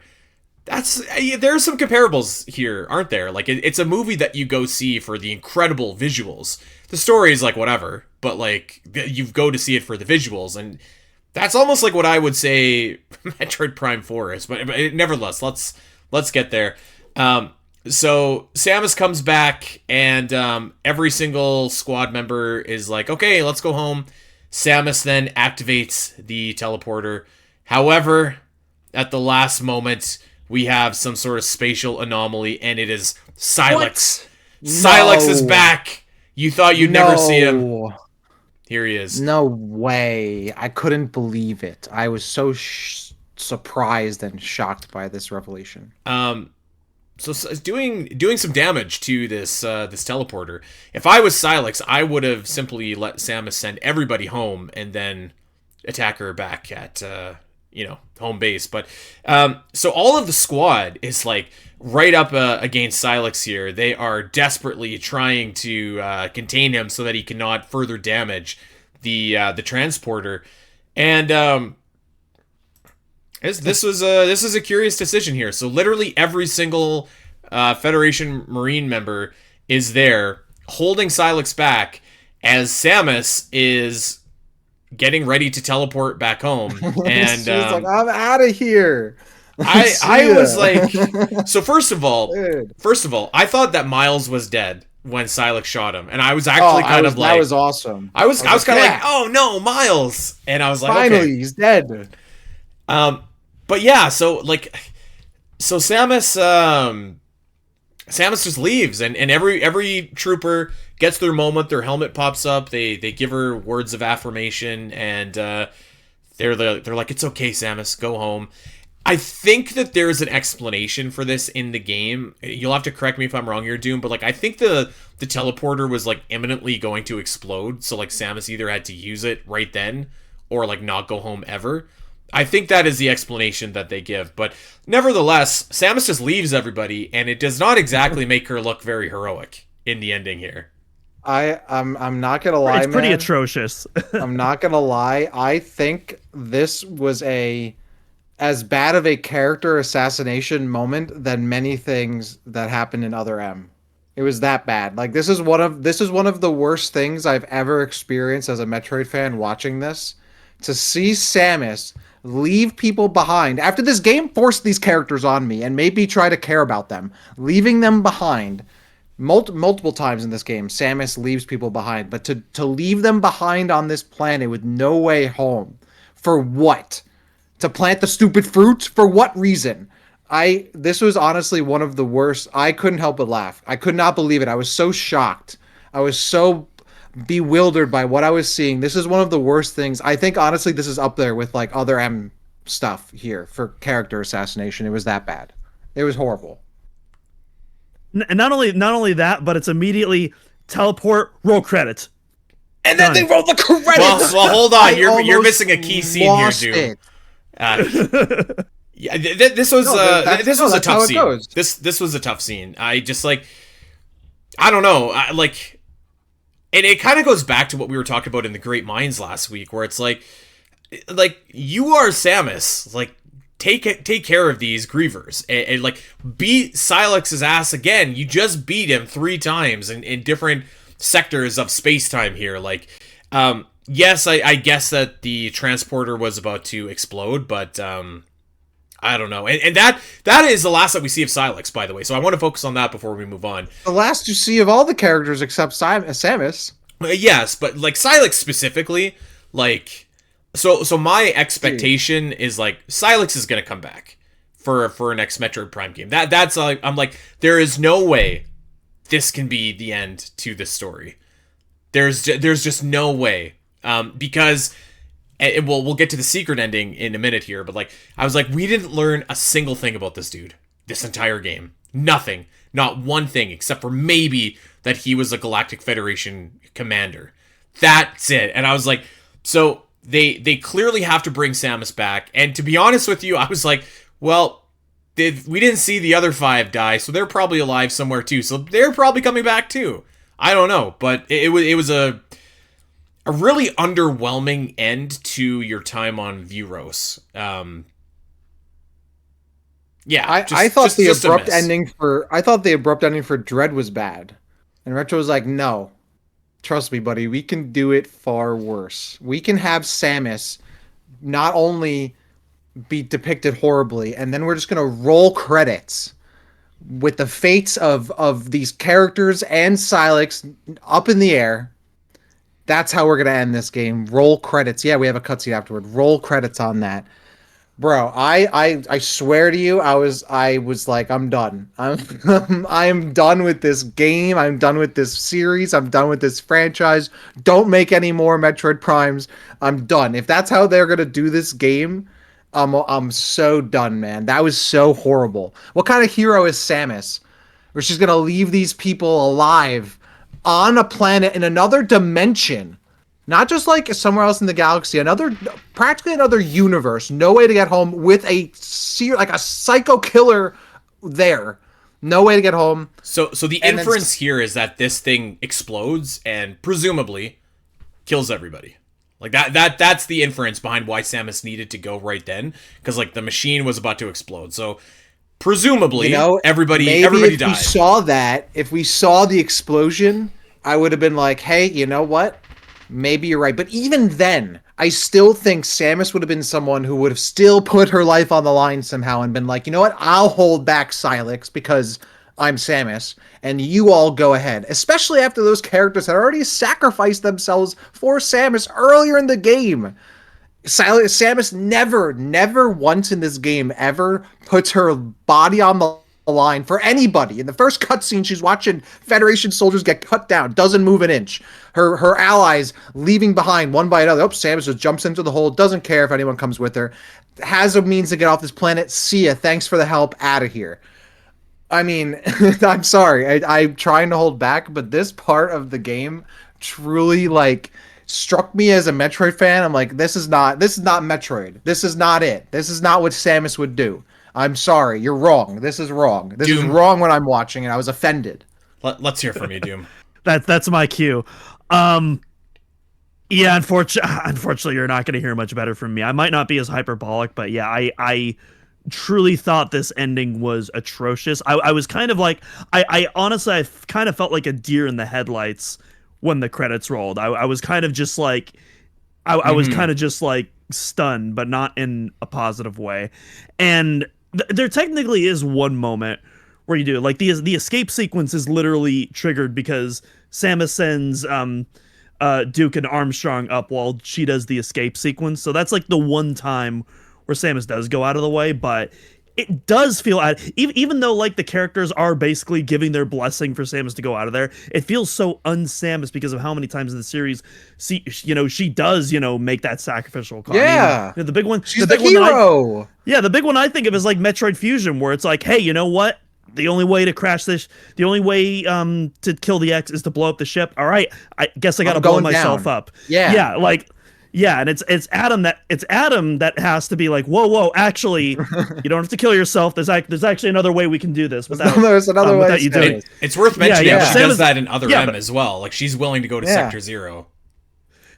Yeah, and it just everything about it felt like it felt like Samus herself could absolutely get herself out of the situation, but the game couldn't allow that, and that's the thing. It felt like the game forcing a scenario that shouldn't have happened on us. It didn't feel natural. It didn't feel like Samus. It definitely, and I kind of the way I feel about the ending kind of just sums up how I feel about the game in general. And I do want to preface this. I do like the game. I think it's like a 7 out of 10, but like it's on such a lower bar than what I hold the Prime trilogy of, and that ending, as I was saying earlier, this ending will determine my thoughts on the game, and Totally. unfortunately it just leaves it could not have left on a more sour note. My opinion is already bad of the game. I had such a bad taste in my mouth after Oh this my ending, god! and then they have the gall to play that last cutscene with planting the tree. I'm like, I don't care. I was like, get this off my screen. Who cares let's get about there. this? Let's get there. Because I do thought want to we were talk there about already. that scene. I just want to put like a bow. Because I feel like I was trying not to be like too negative earlier, but I also don't want to come off as like I loved this ending. I hated it. I hated the ending, and frankly, I hated Samus's depiction this entire game. Like, from having her just be mute, from having her just be like I think that like the opening when Samus and Sylux have their stare down is like kind of a cool moment. I could see why you don't like that, but like that one to me, I'm like, okay, like this is fine. Like I'll let it slide. But there's just like a lot of other moments in this game that it's like you're this legendary bounty hunter, sorry, in the galaxy, and like you could do things no one else can. And yeah, let's put it this way. If Samus would have been revealed to be a Cybot at the end of this game, that would have made total sense to me. Because I'm like, this doesn't feel like Samus at all. It doesn't talk. I was begging no for this to emotion. be a dream. Yeah. I thought that this ending was like super, super bad. I am going to assume that this leads to some sort of like, maybe this is just me coping here, but like some sort of like sequel or something like that where Samus is like, I'm gonna go find these people that I left behind, and maybe even if they do that, it's too little, too late. I don't know, but it certainly does not make Samus look very heroic. That is for sure. None of the game makes it look heroic. I've seen a lot of people saying like, oh well, this is clearly obviously setting up Metroid Prime 5. No, it isn't. It's what it is. It's an open-ended ending where if they decide they want Metroid Prime 5 to connect to it, there's a ton of ways you could bring Sylux and the Federation Marines back, but also they can just leave all that to the wayside if they do. And honestly, I kind of don't care either way. I if anything, I kind of rather them just start from scratch at this point. I think I'd rather them try to create something new than try to resurrect what didn't work here. I would This love to is see honestly Sylux, but low-key. like, yeah. It's really so funny you say that because this game is literally Halo 4, where they do Halo 4 and the reception is bad, especially the story, and then they redo it again with a new stuff, and exactly what's going to happen with Prime 5. I hope not. As much as the execution of this game was bad, I'd rather them try to continue it and not try to start over from scratch again, because if that's not received well, then where are they? They're stuck, you know? It's so reflective of that trilogy for that series. I Yeah, it clearly sets up for more. I mean, the game already told us if Sylux, you don't see him die off screen, he's coming back. He literally did in the game, so we didn't see him die. I would imagine though, Andy. I mean, both are dumb, because if it's the case that Samus needed to take the teleporter because it was going to blow up and everyone's going to die, then if everyone's dead, then where are they going to go from here? And if it's not the case, then why did Samus have to leave? And why couldn't she have stayed behind? So both directions. There's going to be that miraculous mind-boggling moment where everyone at the end of the Great Minds is just like, "Ooh, that was dicey, but no problem. I made it. What's a couple of grievers here?" It's going to be that. Like if they choose to go back and oh yeah, there's a big explosion, but we just jumped off Chrono Tower. We landed in some soft sand. Like, we're good. No worries. We have to go back to Viros again. I refuse. I have zero interest in revisiting Viros. I'm going to say this. Like, I think it gets like significantly worse with the post credit and the secret ending here. So I want to run through this. Samus comes to I don't even know what planet this is. Is this where we started the game? This is Tanamar. Yeah, this is Tanamar. Okay. So she comes to Tanamar, and I guess I was under the impression that the memory fruit wasn't like a literal fruit that you planted in the ground, but like rather like information or something like that. So she plants this fruit, and I'm like, you know what? Speaking of Avatar, okay, I was like, this could be kind of like, if they would have explained it, like in Avatar, they're just like, oh, the tree actually sends like neural network information that like you can connect to, and it's pretty cool. And it's like, okay, that's neat.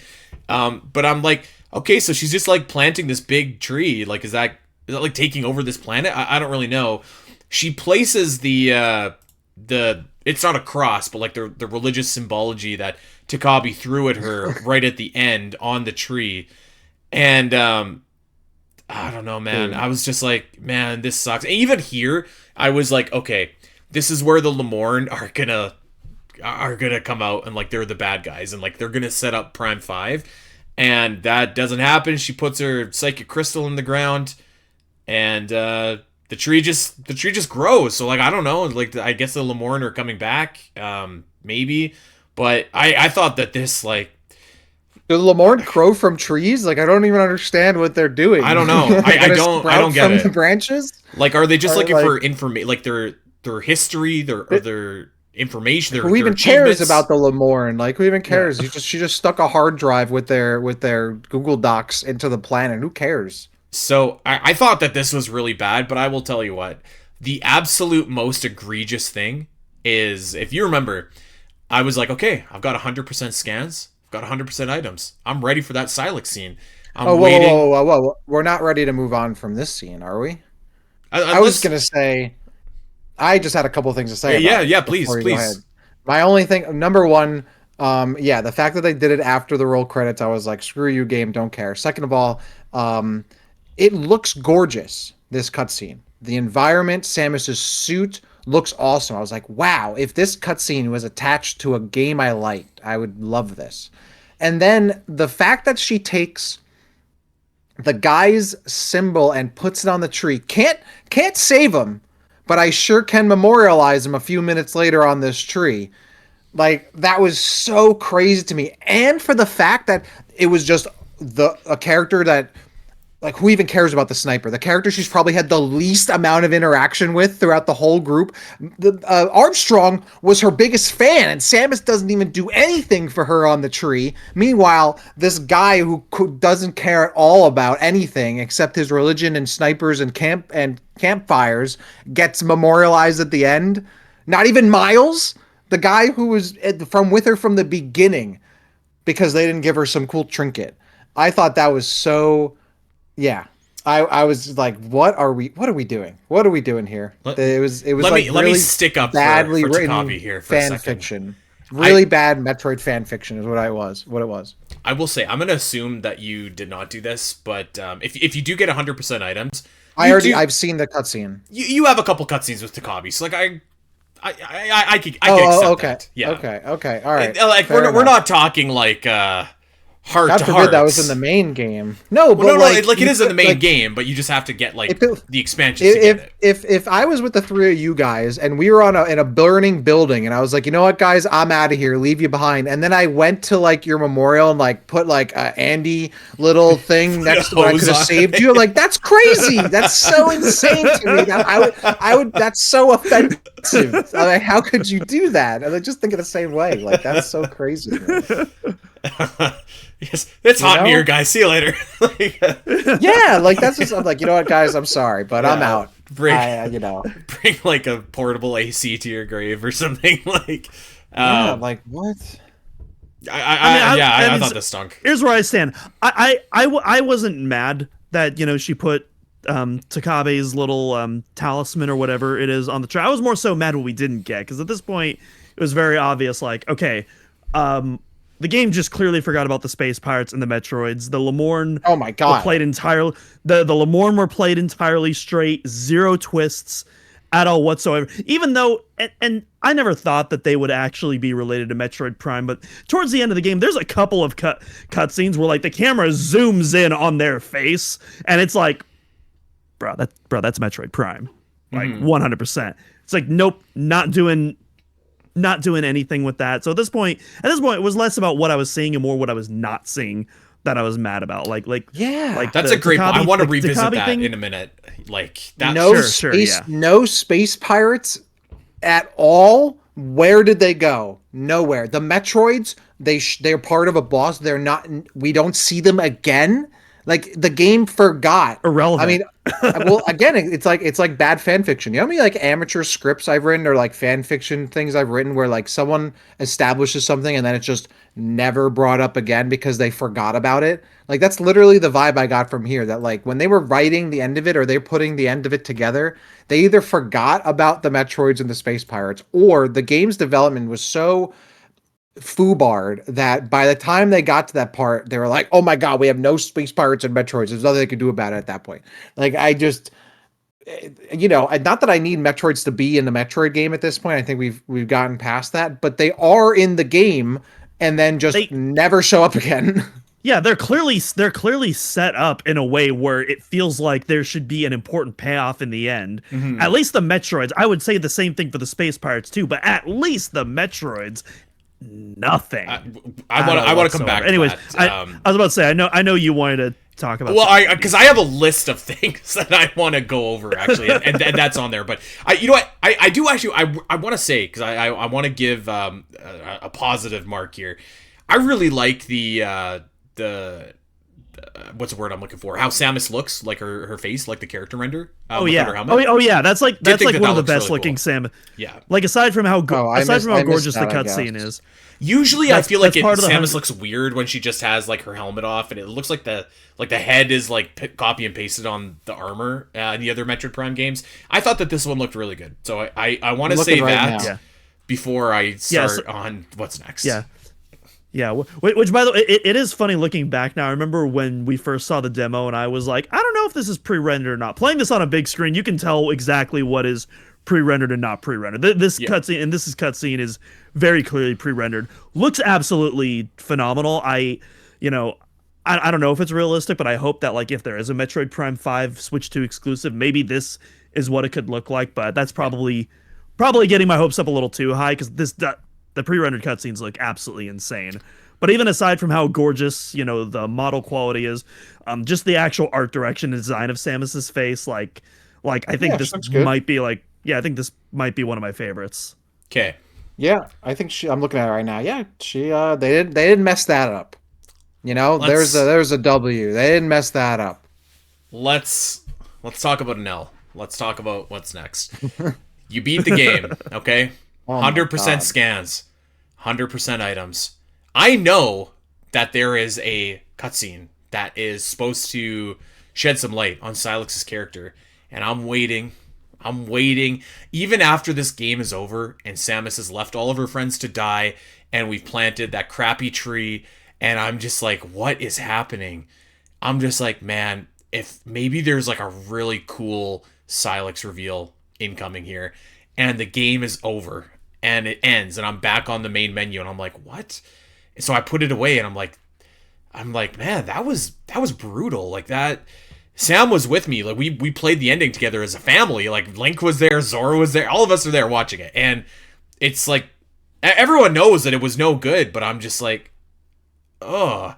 And so I'm like, there's got to be this secret video. So I Google it and I can see the video and I'm like, why don't I have this? And lo and behold, I do. I go to my extras gallery and this, what should be, you would think, a very important video that is supposed to give you a lot of backstory about Sylux is just randomly unlocked. I expect this to be in the game, or at least once you get back to the menu, be like, this video was unlocked. Go look at this video. But like, no, this game gives you no indication that this video is unlocked. Regardless, I'm watching the video.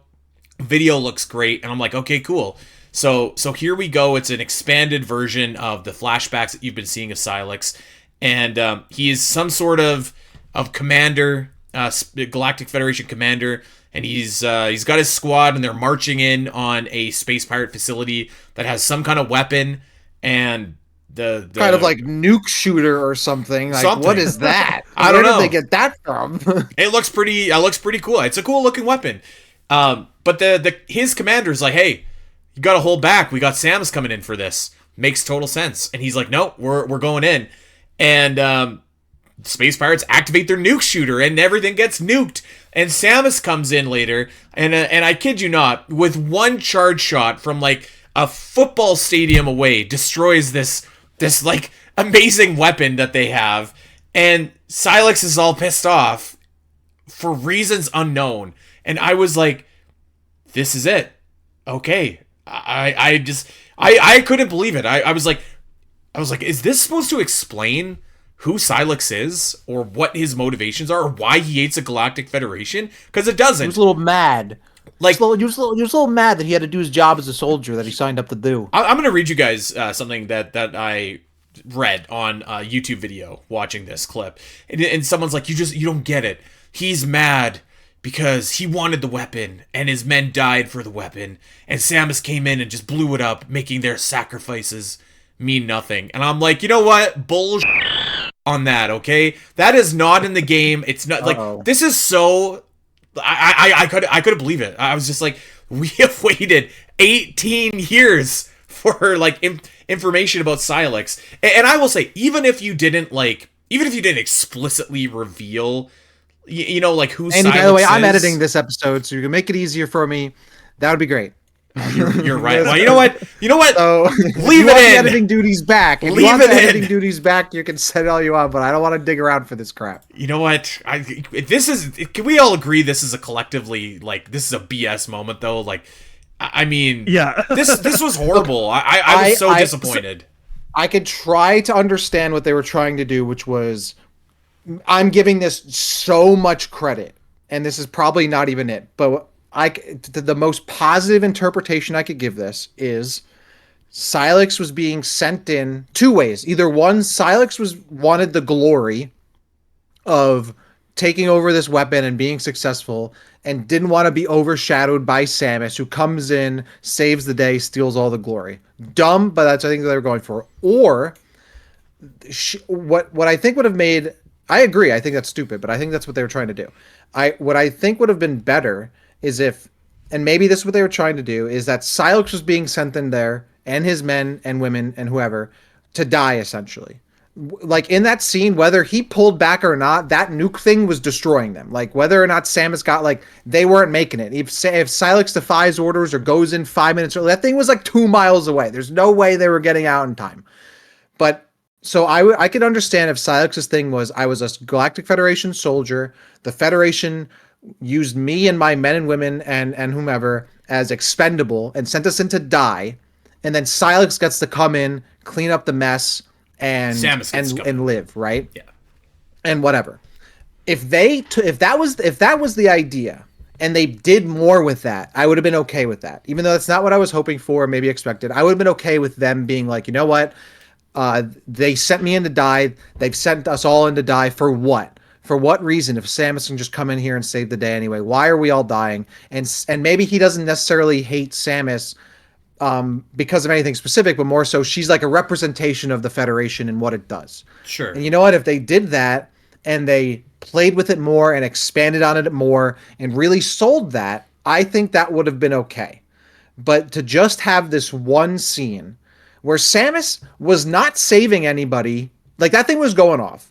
Samus is always going to get sent in. She's just doing her job. I can understand there's resentment that's unfounded, but like that's why he's mad for something that was out of Samus' control. And you know what? Even if they depicted Sylux as like, you know what, I hate you because I hate the Federation. But the fact that they lean so much on Sylux specifically hating Samus, even calling him her arch rival, which is not true. I was like, there has to be a more personal level to this, but there wasn't. It just Sylux was a soldier, was doing his soldier duties, got screwed like soldiers do, and and then he somehow becomes this super powerful bounty hunter. He was just a regular guy. Well, that's the other thing. It's like he wasn't specifically trained. He had no combat. Like he was just a dude. And because he had this one grudge, he's somehow able to become this espionage like master, able to steal Federation tech, become this super powerful bounty hunter, get psychic powers and stand up to Samus because he was a little mad and they chose him. Like what? No, that's so ridiculous, man. I think you're giving it too much credit, even with your explanation. Sorry, Doom. I'm gonna let you go here in like 2 seconds. I just like at best, I agree. This is incomplete, and at worst, this is like gotta be the most disappointing or underwhelming Nintendo reveal. How long ever. have we waited for a reveal for Sylux, and that's what we get? Nothing. Like, and maybe who the actual literal character is irrelevant. Like, I can accept that, but like, you got to do better than this. I'm sorry. Like, this was horrible. This was such a letdown. And Doom, sorry, I interrupted you. Go ahead. Yeah, Doom, go ahead. No, it's all good. Here's my thing. I actually think the flashback sequences are better than the full cutscene, because at least in the flashback sequences, it's vague enough to kind of let your imagination run wild. And even though, I'm not saying the flashbacks on their own were satisfying enough. So after 18 years, you gotta do a definitive he hates it so much. He's, we lose him? Frozen. He's so mad we lost him. I was so upset with this scene for like so many different reasons. Such an underwhelming like reveal. I think like even if you didn't want to like completely reveal who Sylux is, at least like tease it, like tease something, tease it for the next game. That doesn't even bother me. I didn't need to know who Sylux was specifically. He could have never shown his face. None of that. I don't care who Sylux is specifically, like his identity. That doesn't matter. What I was hoping for was the strong motivation and the justifiable means for all of this to have happened previously. And I think they could have had that. If they had this thing where, he was, betrayed by the Federation because, or whatever, he felt like he was because he was being sent out to die, and Samus represents the Federation, and they built on that. And like maybe this guy has some like special skills that made him uniquely qualified to steal Federation tech and spy on Samus and hunt her down. And they built on that a bit more and really dug into that. I think it could have worked. Doom, you're back. But Doom hated it so much he just pieced out. Yeah, just to do the bare minimum of it and not sell you on it, like what? Because of like I don't even, there are certainly ways that you could, oh, you froze again. There are certainly ways that you can accept it for what it is and be like, yep, that's perfect. That's enough motivation for Sylux. Yeah. And you know what? Maybe like structurally, fundamentally, that's probably true. Maybe it works as motivation, but we've been waiting. You cannot tease this in Metroid Prime 3.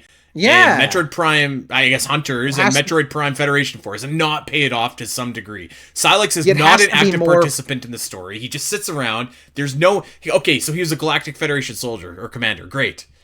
Does this make him...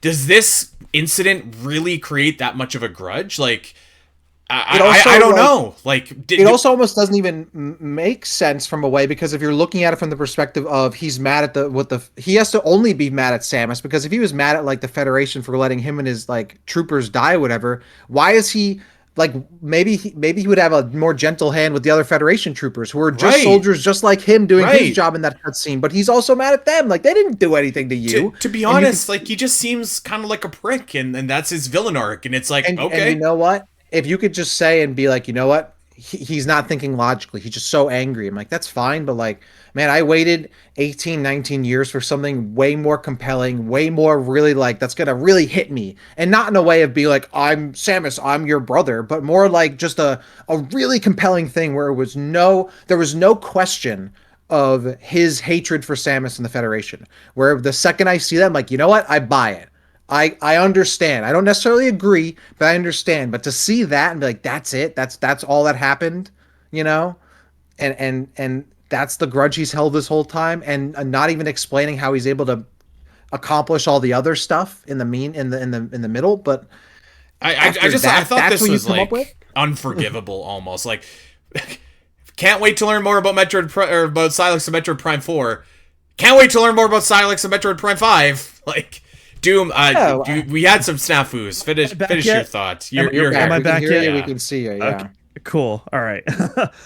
I think and I think you guys just nailed it right there. That's the biggest cardinal sin. Is pre-Metroid Prime 4, Sylux was hype, even though we didn't know about him. Sylux is not hype anymore. He is lame now. They made him lame. That is the worst possible thing you could have done to Sylux. And granted, I'm glad it wasn't in the form of like, oh, Sylux is actually Ian Malkovich. But doesn't change the fact it's still really freaking lame. I almost said a different word. I almost preferred that if it was at this point. I would have taken it being Ian Malkovich or Samus's cousin or something. Dude, at this point. If that Sylux helmet comes up and it's like, remember me? That would have been a transcendent experience. Right. Like, that would have been crazy. Come on. Oh my god. Yeah, you're not wrong. Like, they made him lame, and it kind of, like, I still want to see Sylux in the sequel. Dak, I'm sure this is how you feel about the ending of Metroid Dread, where you're like the Galactic Federation thing was just bundled, and I'm not interested in seeing it anymore. Like, I am interested in seeing Sylux again. I still want to know more about his backstory, but it's certainly not at the same level as it was heading into this game. You know, it's actually funny, because now looking back at it, I'm actually now more interested in 2D Metroid, because at least they were like, yeah, we're done with that stuff, and now we're going to move on to something new, and they're not dragging it along as much as they did, unless they don't stick to that word. They do bring the Federation stuff back, but this with Dread and like following the Dread, I'm like, okay, I'm interested in where the whole new world that could be open. With this, I'm like, I don't care. I don't care what happens to Sylux. I don't care what happens to Lamorne and Tanamar and all that stuff. The game doesn't seem to really care about the other Federation troopers. Why should I? I was so baffled by this. Like, they didn't just do it mediocrely. They like went out of their way to make it like really bad, just horrible, like fan fiction level of writing. Now, that's even an offense to fan fiction. There's good fan fiction out there. I've read better Metroid fan fiction than this. It's like staggeringly bad. And yeah, that was the biggest cardinal sin. You put it that way. At least they had Sylux, who was cool, and they somehow managed to make Sylux not cool. So what else is there now? They might as well start over. Who cares? And now I'm even worse than that. I'm afraid for them to bring back any other characters. They bring back Trace or Candon or any of that, or Admiral Dane, they're gonna make them lame too. Just come up with your own new characters to make lame at this point. This is the absolute this whole thing we've talked about on this episode is the absolute worst part of the game to me. All of it. 100%. All of it. I think that's something all three of us agree on. Like, regardless how positive or negative we've been on, like, the story and the writing and everything associated with that, like, it brings the game down tenfold. It's atrocious. And I'll say this as someone who is also very critical of Metroid Dread story. I think Prime 4 makes Metroid Dread look like The Godfather. Like, all the things that I complained about in Dread seem so quaint in comparison with Prime 4. Yeah, I think that this is like, I don't want to be hyperbolic. I actually would place this story on pretty much the same level as Metroid Other M, and I actually think Metroid Other M does like better stuff in its story. I low-key agree. I actually think that there are really low lows in Other M, lower than I think this game for sure. And as a video game, just as you play, this is undisputably better in my eyes. Like, the controls better, it looks better, runs better, all of that. But like as a story, as a narrative, like Other M has some interesting ideas that it runs with. Like MB, I think, is cool. The Queen Metroid is kind of a neat idea.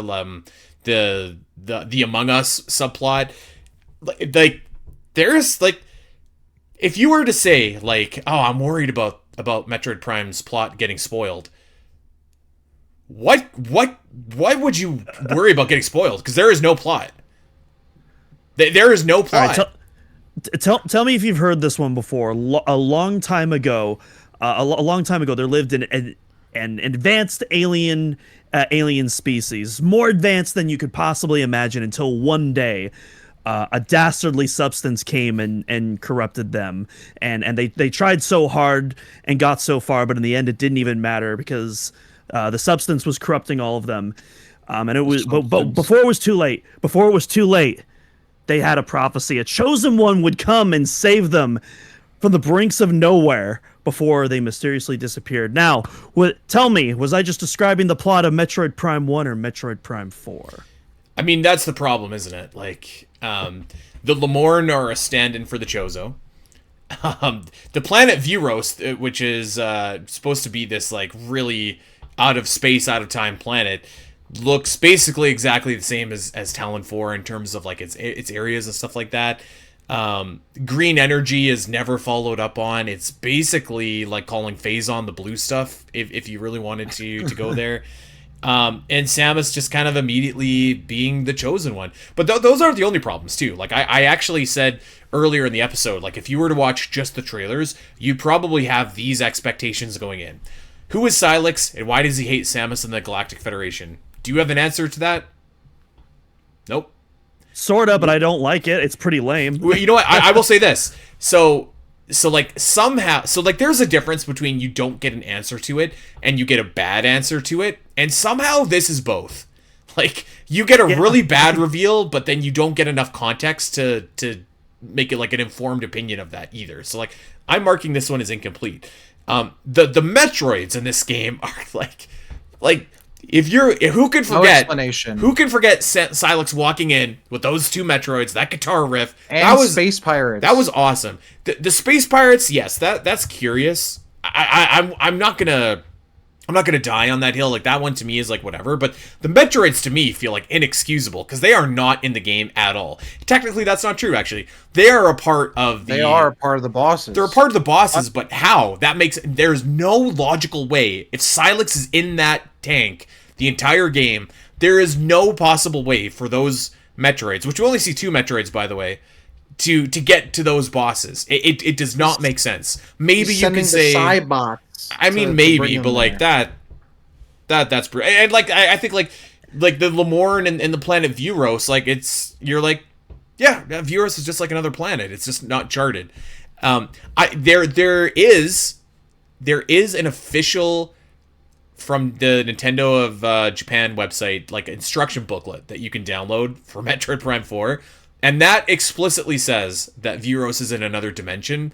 But like, well, I mean, yeah. And there is a thing in the game where she's using the teleporter, and like there's like a moment where she's like almost selecting like folders, and they like look like different like dimensions or universes, and Vuros is in one and Tanimar is in the other. So it seems like literally it takes place in another dimension, universe, timeline.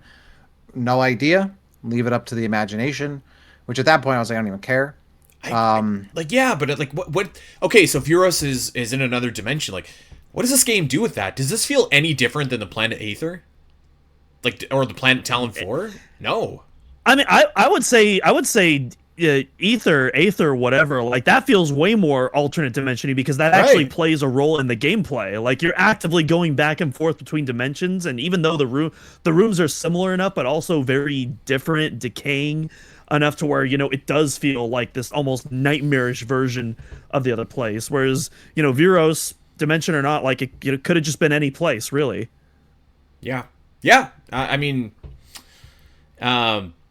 there's no setup for Metroid Prime 5 either, by the way. So the ending secret cutscene is just that Sylux scene, which, I mean, like, man, even Metroid Prime Federation Force had a really cool secret ending scene that got you excited for the next game. And, like, yeah, I think, like, as a game, there are a lot of positives to Metroid Prime 4. It's the best looking Nintendo game ever. It controls great. There's a lot of, like, really, really cool sequences. Lots of great expansions. I like some of the areas, but, like, yeah, you get through and you do the final sequence here, and it is really, really tough to not come away with, like, a bitter taste in your mouth, or at least it wasn't for me. So I was still pretty high on this game going into the final boss battle, and this dropped it, like, significantly for me. This ending, I just yeah, it was very disappointing.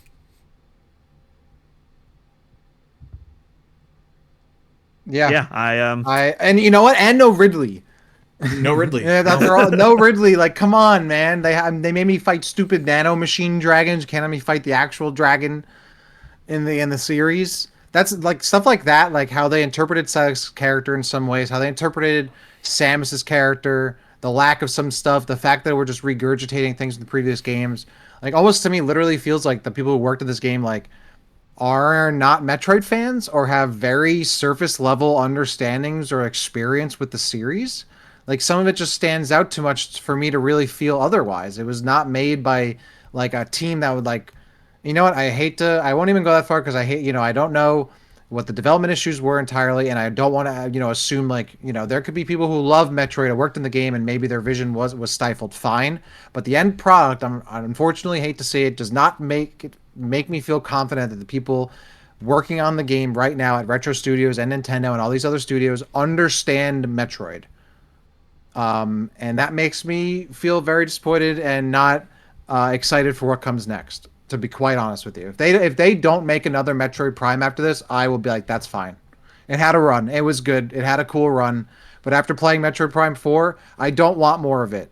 I don't want more of that kind of Metroid game or that kind of Metroid Prime game. I'm all set. If they don't make any more, I wouldn't lose any sleep over that. I'm not gonna go that far. Like, I definitely want Metroid Prime 5. I mean, to be fair, Metroid is also my favorite series, and so it's like, yeah, of course I want more games.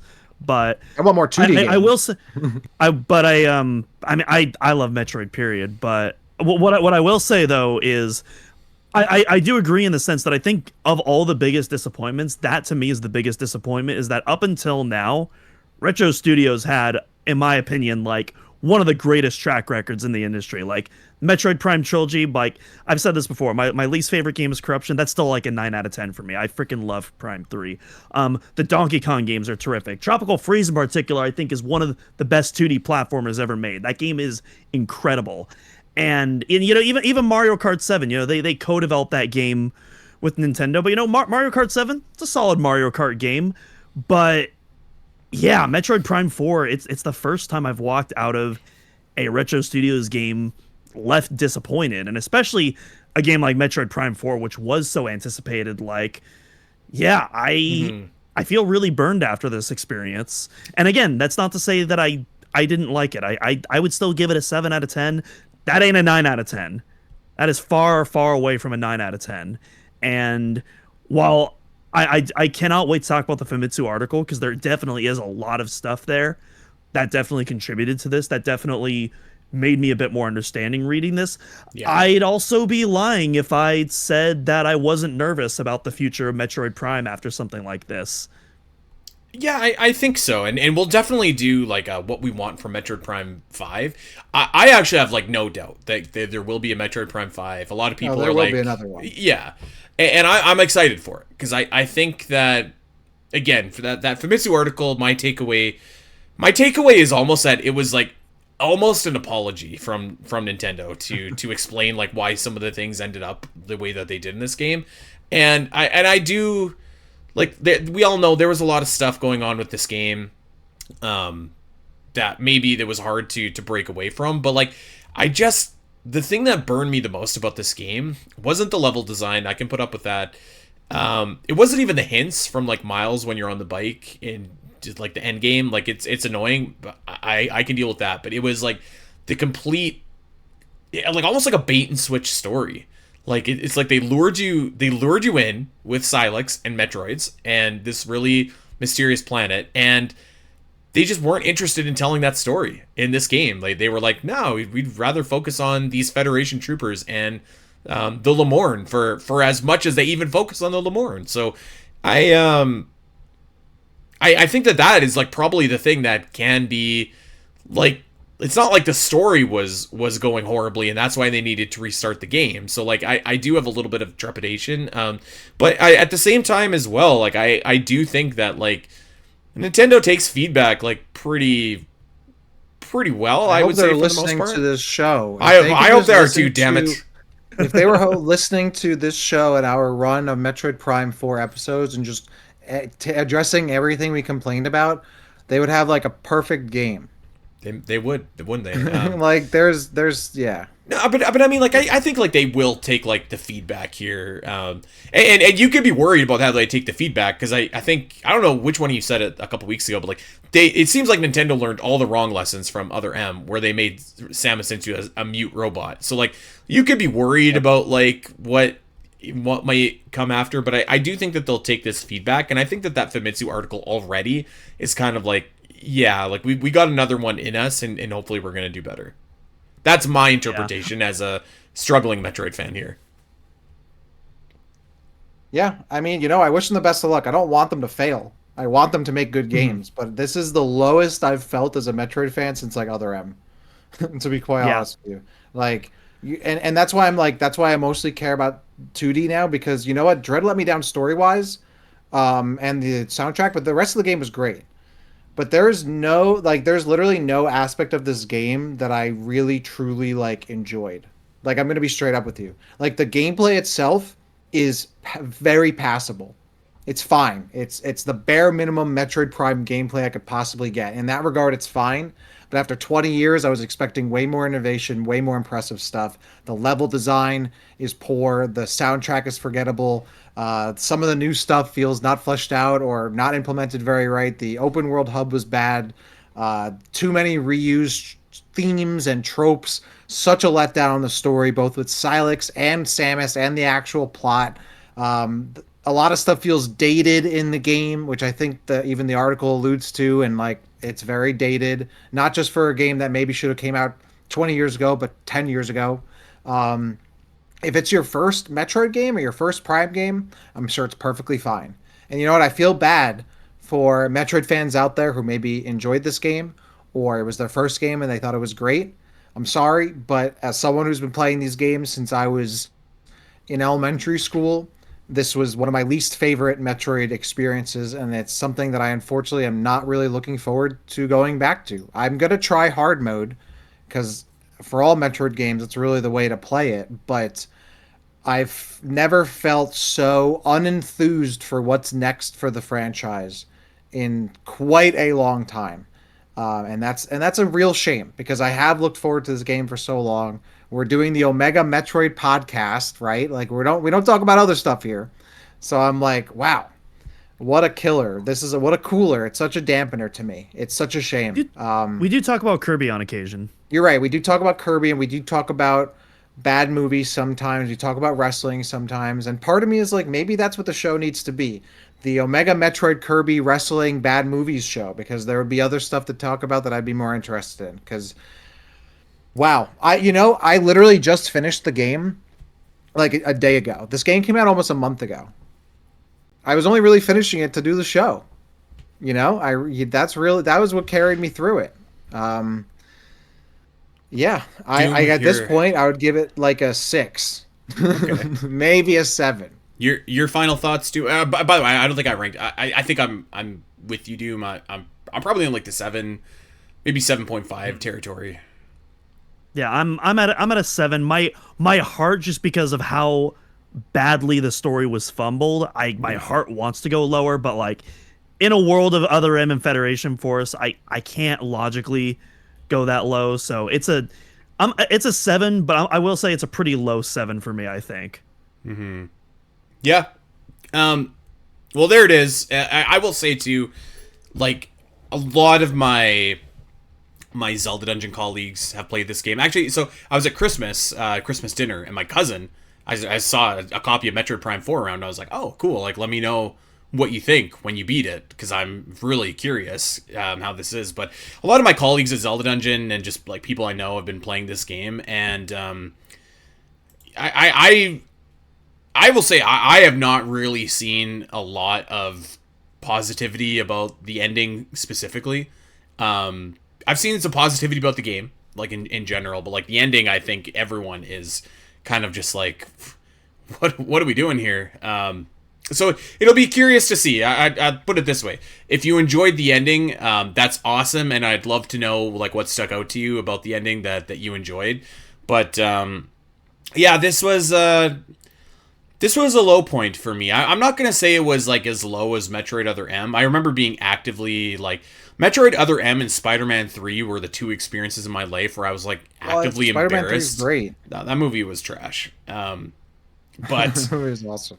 but We already had this conversation before, where it's like, I know. so the night I saw Spider-Man 3, I was excruciatingly disappointed, but like as the years have gone on, I've like learned to appreciate and love that movie for what it is. But I do agree with you. That was like when I was a kid seeing that for the first time in Oh, theaters. That was like I was that was like one of actively the first embarrassed. times. Like, That was like one of the first times I'd been disappointed in like a movie that I was hyped for. yeah, that was so. Anyways, this isn't the level of that, but I'm also not gonna lie and say like, how many episodes did we do, or is like what we want from Metroid Prime 4. Actually, I would love if there's a super fan out there to go back and like tell us what we wanted, and so that we can review them, because there was a lot of them, and I don't know how many of those things were fully realized. So it maybe a part of it is like we waited so long for this game that the expectations ballooned out of control. I do think that's a factor, but I also think that like the game doesn't even kind of meet you halfway. Like we said, Yeah, it changes 100%. things that it shouldn't, and it doesn't change things that it should. It certainly didn't meet my very lofty expectations, but even if I were to pare down my expectation, it doesn't even meet those. It doesn't meet my expectations for a decent game in 2025, to me. And you know what? And Yeah, I go ahead. I was gonna say, if Metroid Prime 4 was, if that reveal that we saw last year, if that was the first we saw of Metroid Prime 4, I would still be walking out of here disappointed. Like, absolutely, the 8-year wait, or even the 18-year wait, if you want to count since Corruption, did that add to it? Absolutely. But I think even when you take away from it, there's, at least for me, it's pretty obvious that I would be disappointed regardless. I feel bad because I want to like this game a lot. I really wanted to like it, and I hate that I mean, we cover Metroid, and you guys have been holding down the fort for a little while, recently without me. Like we talk about Metroid every week and want to be positive about it, and like critical when it makes sense, but like enjoy it. Like we do this show because Metroid, like we enjoy it and love it. So I hate that like we're like not amongst the people who are like, yeah, this is great. And if you want a source to like validate your positive opinions about the game, that's totally cool, and more power to you. I wish this was the place. At least for me, it's not. I think we tried to be like really suffering through this. well. I think we tried to be really fair, and like we did take feedback from people that were like, man, you guys are really down on everything, and I think we've tried to be fair and honest, and but like again, like the game has to meet you in the middle, and I don't know, the lasting impression of this game, which is the story and how it ends, is just like it's man, like it's just like it sends you off in the worst possible way. I feel like, which is really too bad. So yeah, I'm still excited for Prime 5. I would be open to having Sylux come back, but other than that, like I want a complete break. You know what? If you want to make Metroid Prime Federation Force 2, and it's Miles and the gang trying to get off of Euros, I'm there for it. But like that cannot be like I was telling the guys this before we started recording. Like Metroid Prime 4 to me feels like it shouldn't be like a numbered entry into the series. Like it feels like it is completely uninterested in any of the existing Metroid Prime saga so far. Which just it feels weird. Which would have been fine because I didn't want Prime 4 to be more phase and stuff. I didn't want it to be a direct continuation necessarily of like the original trilogy. I wanted it to be its own thing, but the elements they do bring back, if they feel lost in what they were actually doing before this game. You know, it feels so out of touch with what would have made sense for Prime 4 based on what they had built up to and what they incorporate into the game. Well, yeah. Let's end on some positivity here. So next week we are going to be back. We're going to be talking about what we want from Metroid in 2026. I'm not sure if we're done with Beyond yet. Maybe we'll get some DLC. Maybe we won't. We'll talk about it next week, and we'll also go over that Famitsu article, which hopefully has been fan translated by that time. After that, get ready, everybody, okay? Because we are going to be taking your fan questions about Metroid Prime 4. Questions or just like thoughts or comments. Feedback, I guess is the word I'm looking for. We want it all. So start thinking right now. And never been a better time to join our Discord and get in on the action than it is right now. So after that, we're going to have...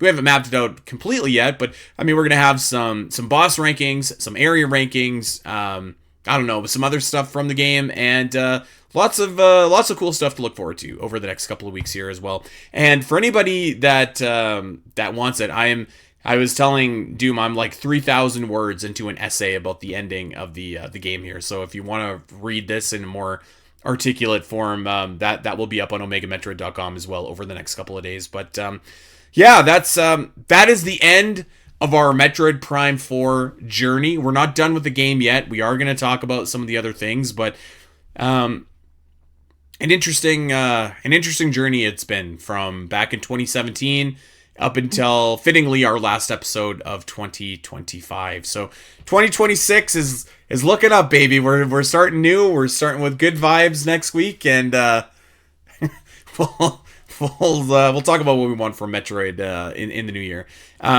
Anything else? We'll be in a better place. Yeah, I think so. I think we'll be in a much better. I think we all just kind of needed to vent and let out our frustrations today. But I think next week we're going to be on a much higher note. Yeah. I mean, we'll see too. Maybe in a year or two. No, I don't know. I wouldn't say that.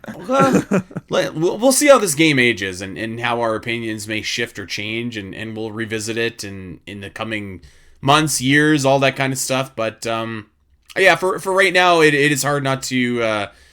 It is hard not to just say that this is a really disappointing Metroid game, a really disappointing Metroid Prime game, and yeah, just a swing and a miss. A swing and a miss is what you would call this game. And maybe it was always going to be this way, and we just kind of had this mythical idea of what the game should be or what it could be in our heads, but I don't know. We'll be analyzing this game for a long time. That I do know. Can't wait for the tell-all book about this one day, about what went wrong with the development. They got to recoup those funds. They got to get some more money out of this train wreck of a game. Well, yeah, Metroid Prime 4 visual retrospective, and it's like this thick. Maybe we'll get the Snyder cut. Maybe that's what I need to do. I need to make the Spiteri cut of Metroid Prime 4, just like Other M, and I think I can do it.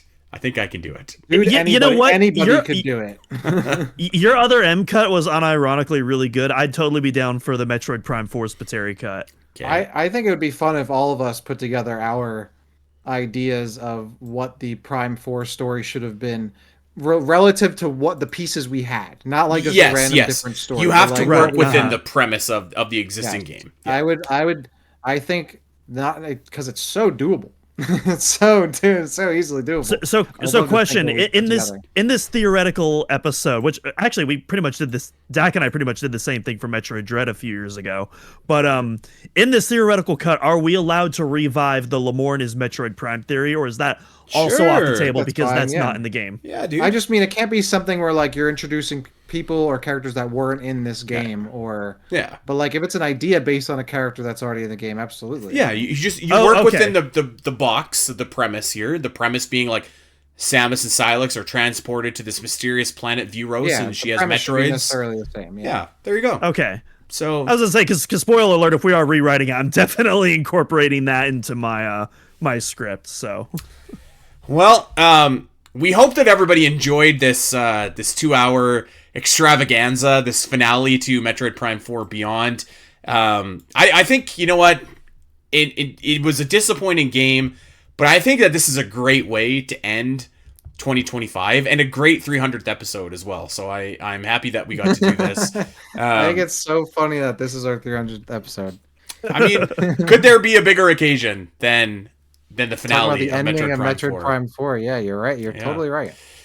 Okay, everybody. Well, that is going to do it for us. We want to wish everybody a super fun, super safe New Year's. We hope that that you have a blast. Hope that you ring in 2026 with loved ones or friends, or maybe you just want to go to bed early. I don't know. Whatever floats your boat. We hope that that is what you do. Thank you so much for the support in 2025. Thank you so much for all the listens, the downloads, the shares. Don't go anywhere, because we have lots and lots of other things to talk about, including fan questions, what if scenarios, rankings, all of that kind of good stuff. Lots of meat left on this bone, so there you go. Want to remind everybody again, maybe you just got this game, maybe you're listening to it late, but we do have a complete walkthrough up on OmegaMetroid.com. Maps, expansions, logbooks, all of that stuff. It's all there. Go check it out. Really, really well done by our team of volunteers, so really proud of them. And of course, check us out wherever you get your podcast. Go like and subscribe, recommend, rate, review, and hey, if you got a Metroid fan in your life and they're dying for some Metroid content, tell them where they can get their weekly Metroid fix. We're dropping episodes every single Wednesday. As we mentioned, OmegaMetroid.com has everything that you could look for if you're a Metroid fan. You've got all the latest news, thought pieces, you've got opinion pieces, you have got every episode of the Omega Metroid podcast, and you've got walkthroughs for all of your favorite Metroid games, which, by the way, we have video walkthroughs over on our YouTube channel as well, which also, if you ever want to watch these episodes in full video form, you can certainly do so over on our YouTube page as well. Lastly, we do have a Patreon, patreon.com/spnet, so go check that out if you want to take your Omega Metroid love to the next level. And actually, really lastly, check us out over on Blue Sky, at Omega Metroid, at Spiteri316, at Doomino Cross, at Dax City. We have went way long. We're getting out of here. Happy New Year, everybody. We'll see you back here in 2026. Take care.